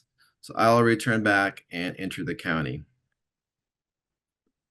And now my limit is back. Along here, you can also enter monthly rents. I will just enter some numbers here to demonstrate how these numbers flow on throughout the application.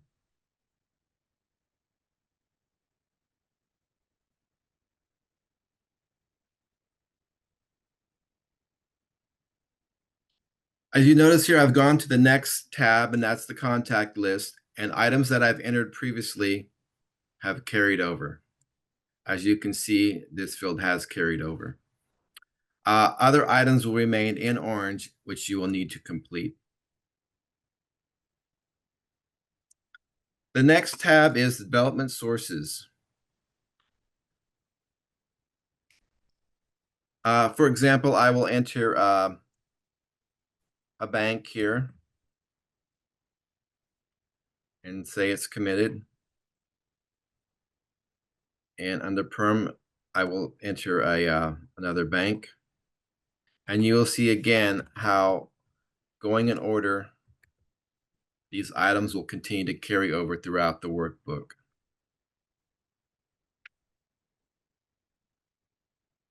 As you can see here where I entered ABC Bank, it has carried over here.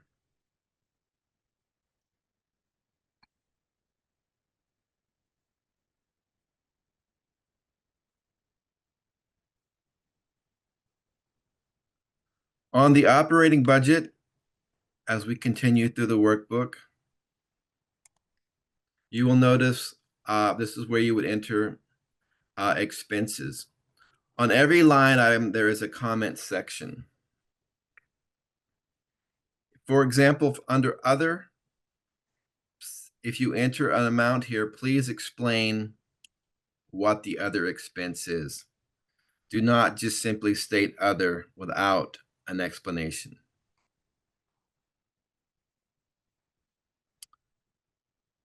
I will go ahead and enter a number here. Again, you will see how it will carry over. Here I am at the cash flow section.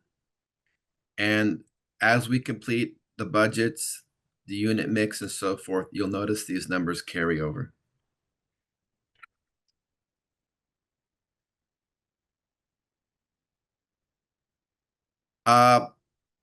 These other tabs, just keep completing them out. I will show you here the home scoring tab that we've built. The blue is for your self-score. So, for example, if your city is in compliance and you enter yes, you notice there's the 50 points here. And the 50 points carries up to the total. If I answer no, the 50 points is taken away and does not occur up here.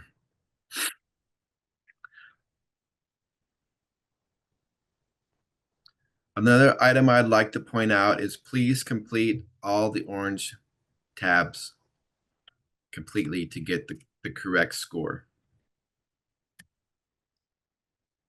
I will demonstrate here that why it's important to complete all the tabs.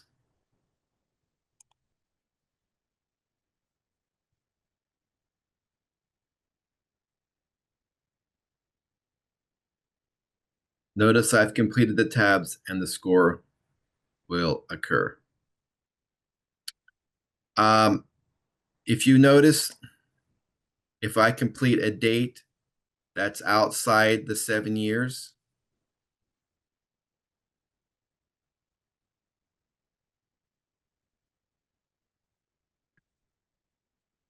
because it is not within the 7-year period, it will give you no points. So complete all these items to get your correct points. You see all the orange items again, complete them to get your points. The next item I'd like to point out is the document checklist. So this checklist is for all uploads that may potentially apply to your project. You're not required to upload every document that's requested here. It's a potential that every situation, to cover every situation. So not all these uploads will apply to every single project.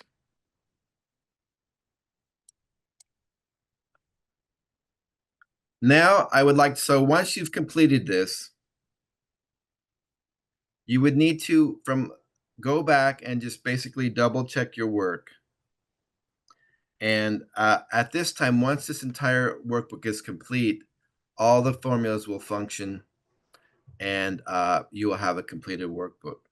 So your question may be, what do I do now after I have a completed workbook? I'll now take you into eCivis and show you where this workbook is uploaded.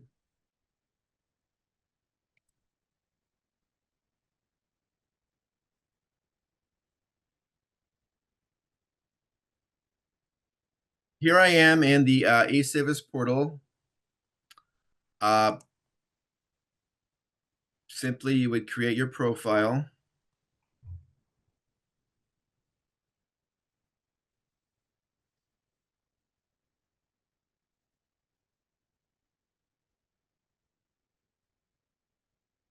As you notice here, if a field has a red asterisk, that must be entered in order to complete or move forward in this form.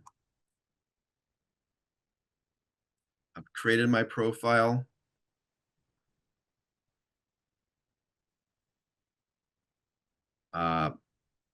Get started button. Select that, and once you're in eCivis, you will see additional forms that must be completed. So yes, some information is entered twice on the Excel workbook that I showed you, and again in eCivis. You would complete these tabs, upload your self-score from the Excel workbook. Once all these tabs are completed, you will get a green button here to submit your application to HCD for review. If you notice, the instructions here is once you've completed all this and hit the submit button, you will not be able to make any edits to the eCivis application.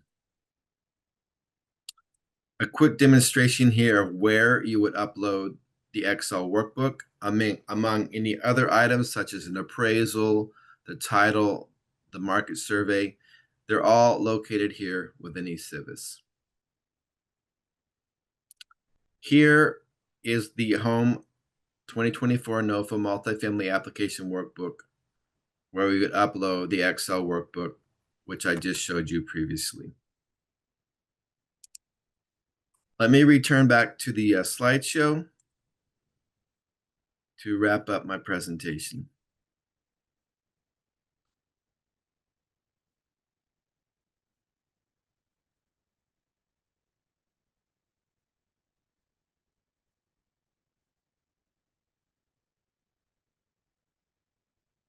So some helpful hints. Do not wait until the last minute to create your eCivis profile and become familiar with the eCivis application process. eCivis is an outside vendor, and eCivis IT support is available to assist you in this process. However, it may take some time for eCivis to respond. Remember to click on the Enable Editing and/or Enable Content buttons in the Excel workbook. Do not use Apple products.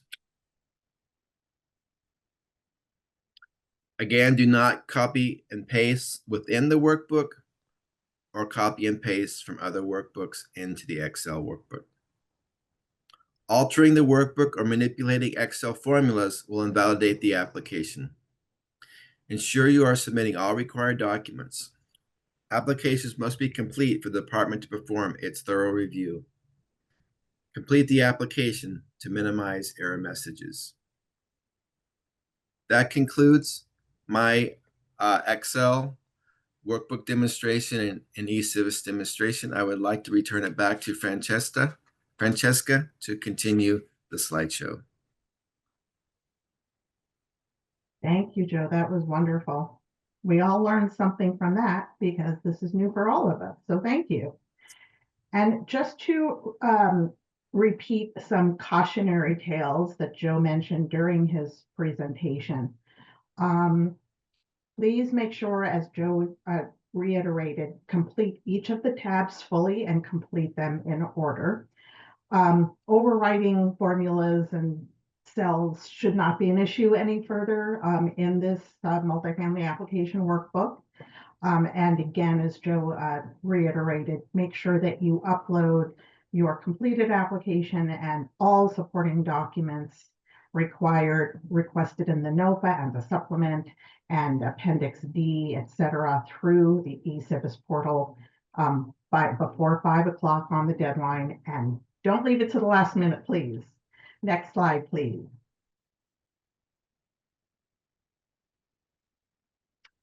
Moving on to rent and unit mix, specific to the rent and unit mix tab that Joe demonstrated. Please, some specifics about completing the tabs that Joe demoed. Please enter rent for the manager's unit only if you are actually charging rent for this application. The second thing I want to mention on that tab is both proposed and maximum rent columns should be completed. So enter proposed rent, whether or not that is different from maximum rent. Both columns should be completed. And please make sure on the subsidy information on that tab that you please enter complete subsidy information. And again, for project-based vouchers only. Tenant-based vouchers are not allowed. Next slide, please. Just a word or two on senior debt, which will be part of your funding sources that Joe demoed. Please note the following important limitations on senior debt. Loans with balloon payments. So for example, loans that may be amortized for 30 years but are paid off at 15, for instance, as well as what are called sandwich loans, which are situations wherein your equity investor, if you have one, and the senior lien holder are related or the same parties. In both of those cases, they must comply with the 2017 UMR sections 8310 and 15. In addition, interest rate resets must have a cap on them, and the project must remain feasible at the cap rate upon reset. Next slide, please. In regards to the development budget, you will be using the lesser of land cost or value, actual sales price, and any amount over appraised value cannot, any amount over appraised value cannot be paid with home funds. However, reasonable, verifiable carrying costs are allowed for reimbursement of holding costs. Next slide, please.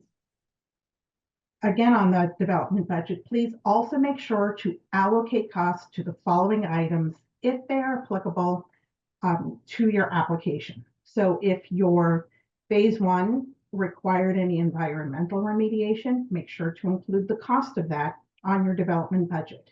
If your project requires any relocation, that cost too should be included.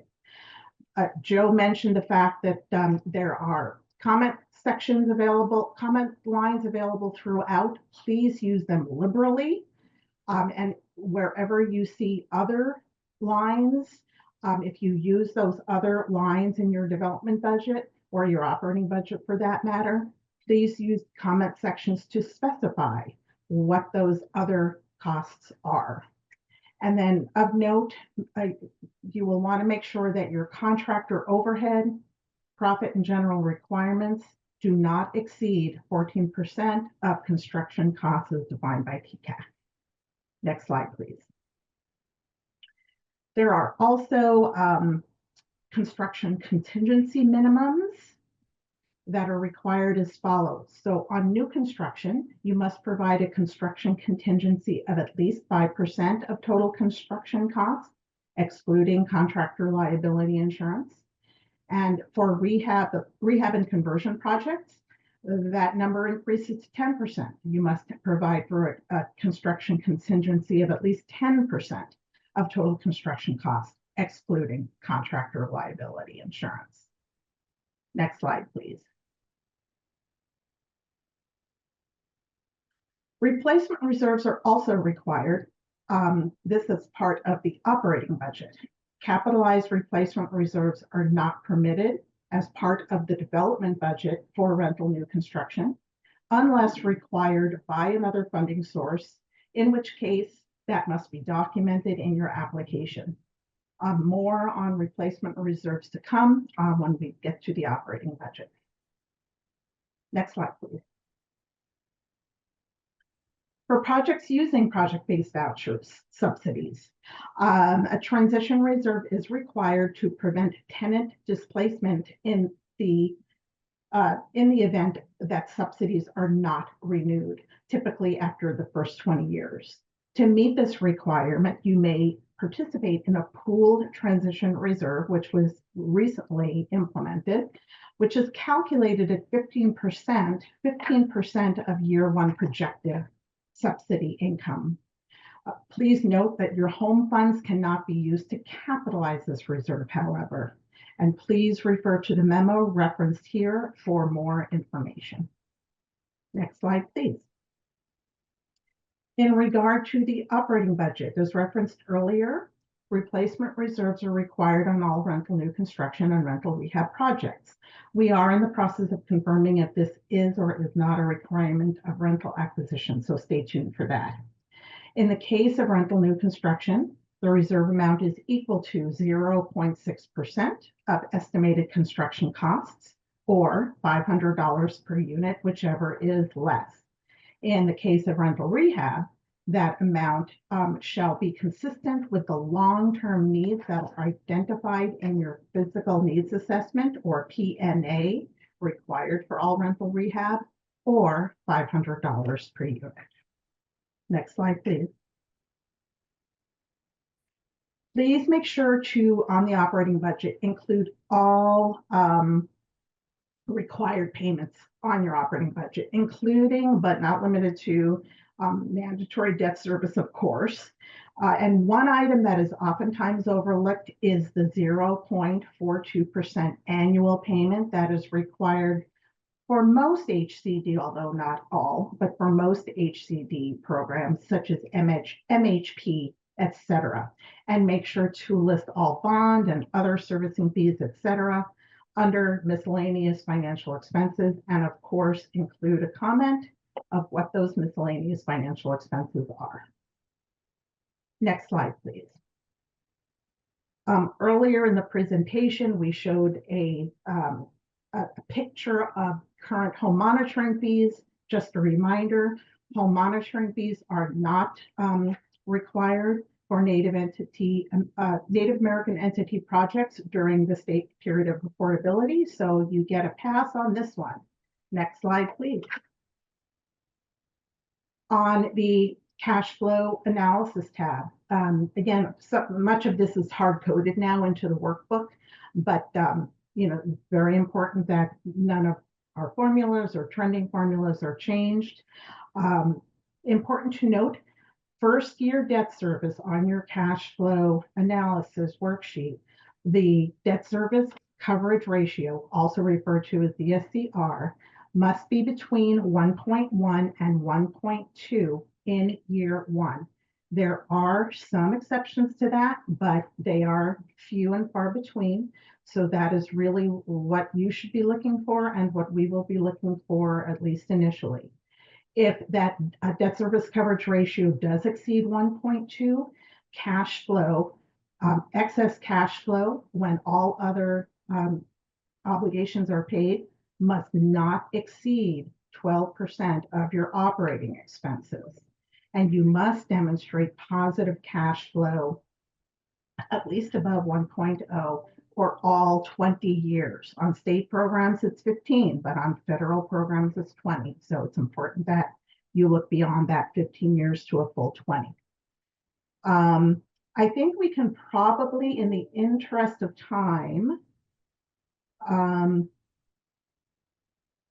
I don't see any questions in the Q&A. So let's just continue with project feasibility, if that is okay with the group. Perfect. So the next component of project feasibility that I will discuss, we just covered financial feasibility, is NEPA. We've talked about NEPA a bit already. Let's just, by going to the next slide, reiterate a few important points for your benefit.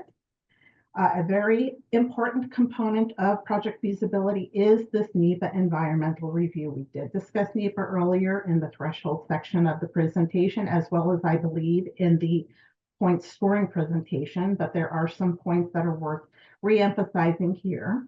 Again, we can't stress enough, please be very cautious about taking any actions that can be considered choice limiting.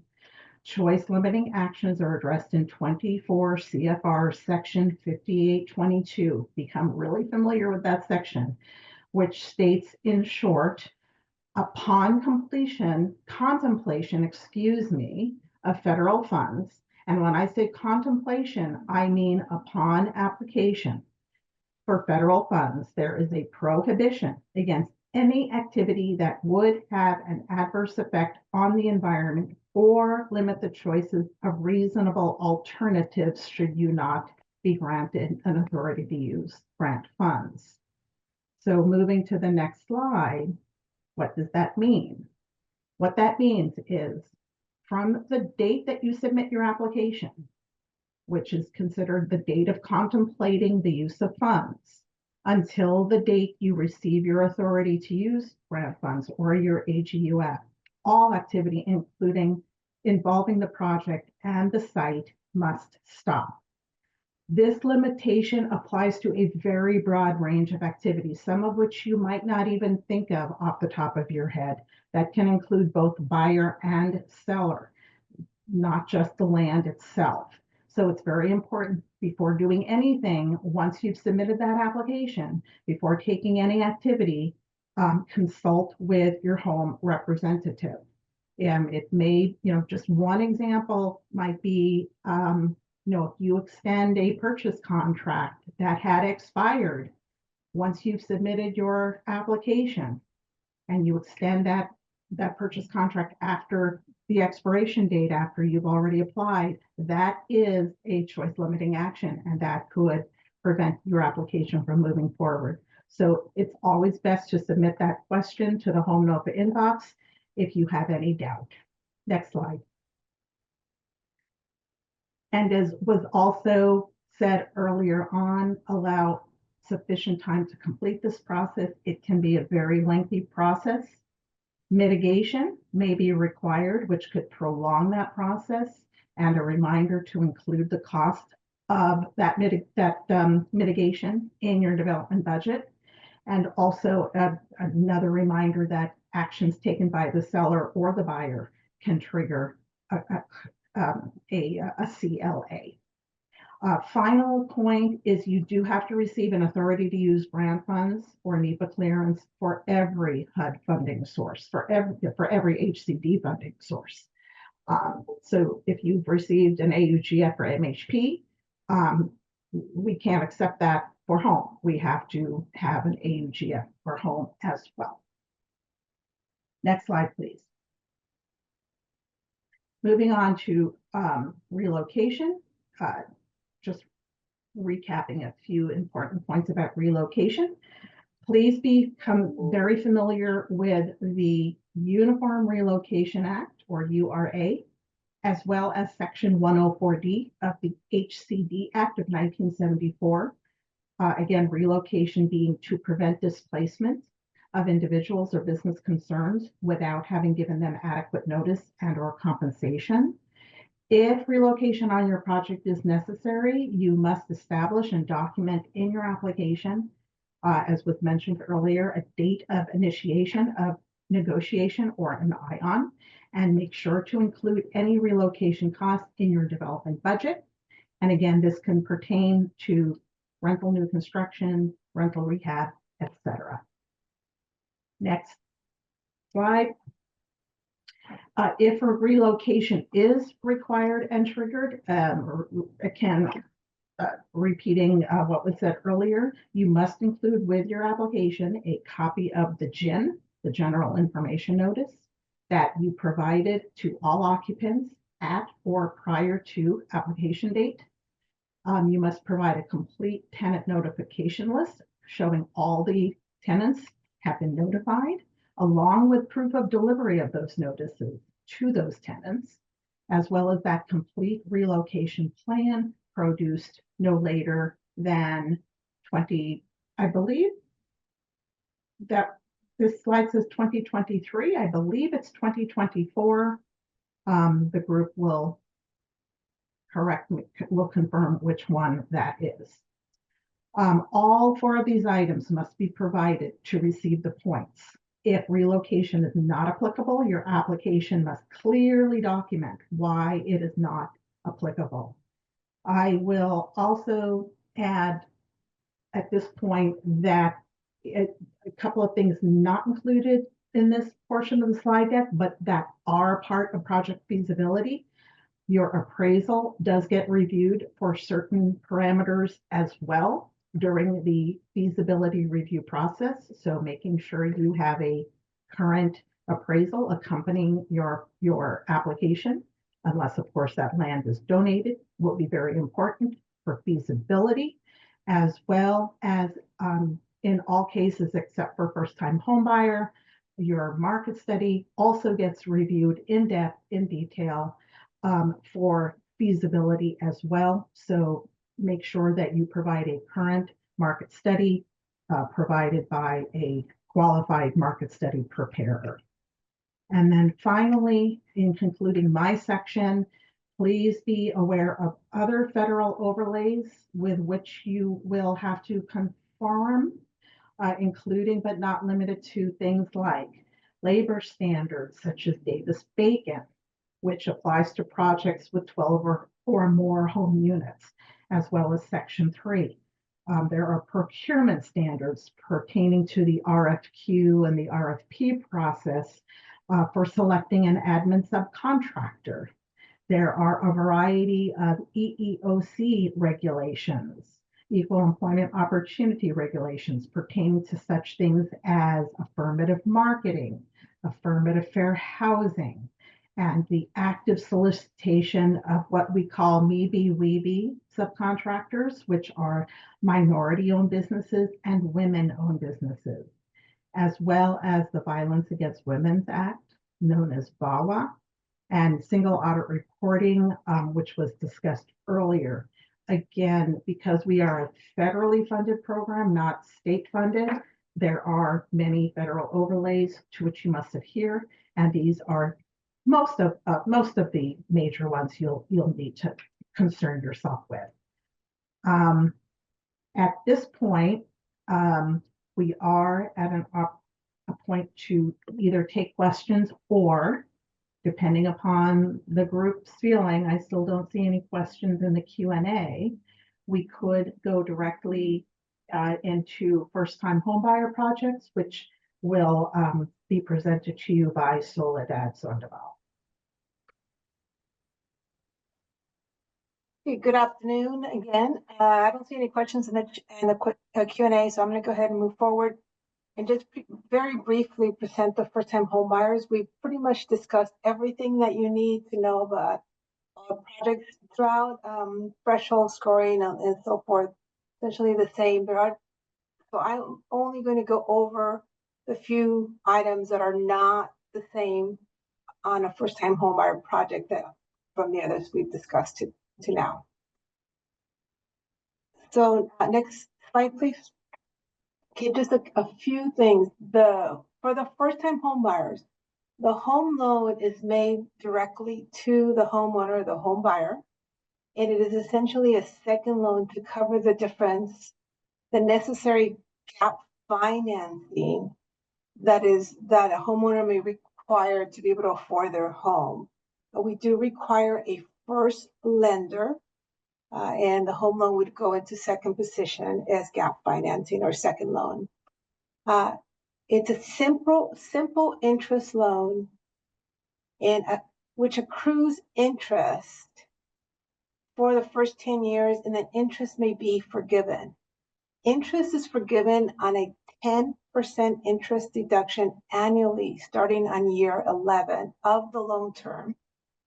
And interest is completely forgiven by year 20th, as long as the original homeowner is still residing in the property. There's a few other caveats, but that is the major one. The original homeowner to which the home loan was given must still be residing in the property as their primary residence. Okay. In this particular case, you will be applying as state recipients. The CHOTOs do not apply, but as a state recipient, the program's not available to developers. So as a state recipient, you have the ability to set the interest rate of the home loan from anywhere to 0 to 3%. So we do have quite a few state recipients that do set that interest rate at 0 to help their homeowners. Payments are deferred for the loan term, the full loan term, and the home loan term matches the loan term of the first lender. So for example, if the first lender on your project is USDA, they have terms ranging from 30 years to 38 years. So if you have a homeowner who's applying and was granted a USDA loan for 38 years, and our home loan would also be for 38 years. Interest rates would not be the same. The interest rate, as I mentioned, would be set by the state recipient. And all of these loans are subject to a period of affordability. However, it is not a set period of affordability. The period of affordability, they differ and they're based on the home loan amount. Okay, and that you will find also in our NOFA. Okay, next slide, please. Some financing notes. Resale provisions are not allowed on these projects. You must have a loan agreement with each individual homeowner, and they will need to detail recapture provisions. permanent financing must meet the following requirements. So the first lender on all these loans, the primary loan terms must be a minimum of 30 years. It must be fully amortized, no balloon payment or no negative amortization. It must meet the current market rate, which means the Freddie Mac rate plus 100 basis points, and no temporary rate buy downs. So no graduated payments where you start at a lower rate and each year it increases. That is not allowed. Next slide, please. Income limits. Please note that these are different than all the other projects we've been discussing. Income limits for first-time home buyers may go up to 80% of the area median income, much higher than for rental new construction and the other projects. Income limits are published annually by HUD, and we provided that information for you. And please, next slide, please. This thing, we're providing it for you again. There's income limits, home per unit subsidy limits, and home ownership value limits on our website. And we provided, this is the current link to that website, and you will be able to find all this information on that, and you'll be able to print it. It comes down as it downloads as a PDF.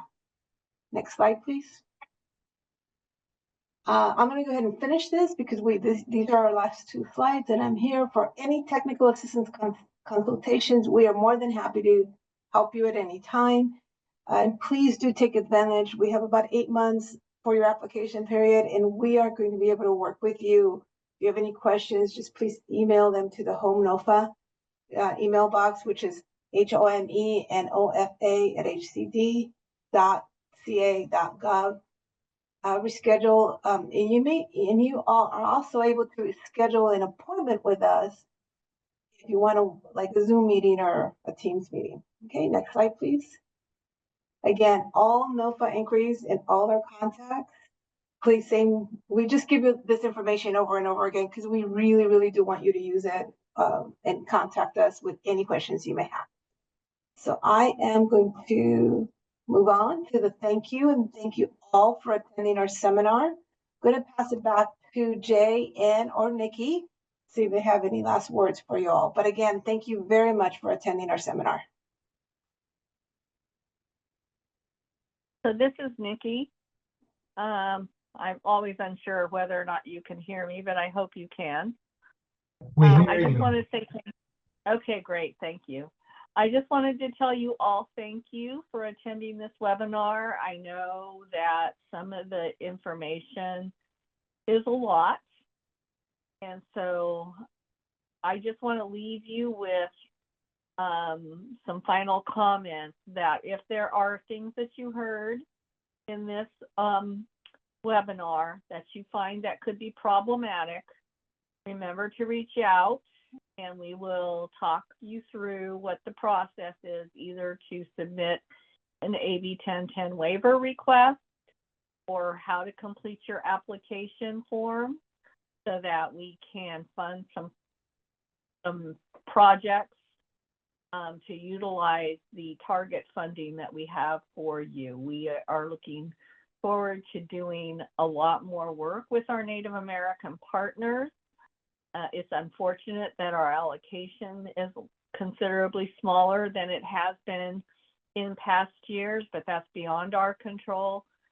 But anything else we can do to help and support, please get in touch with us directly through Zach and Mary. Any way you feel comfortable communicating with us, we need you to be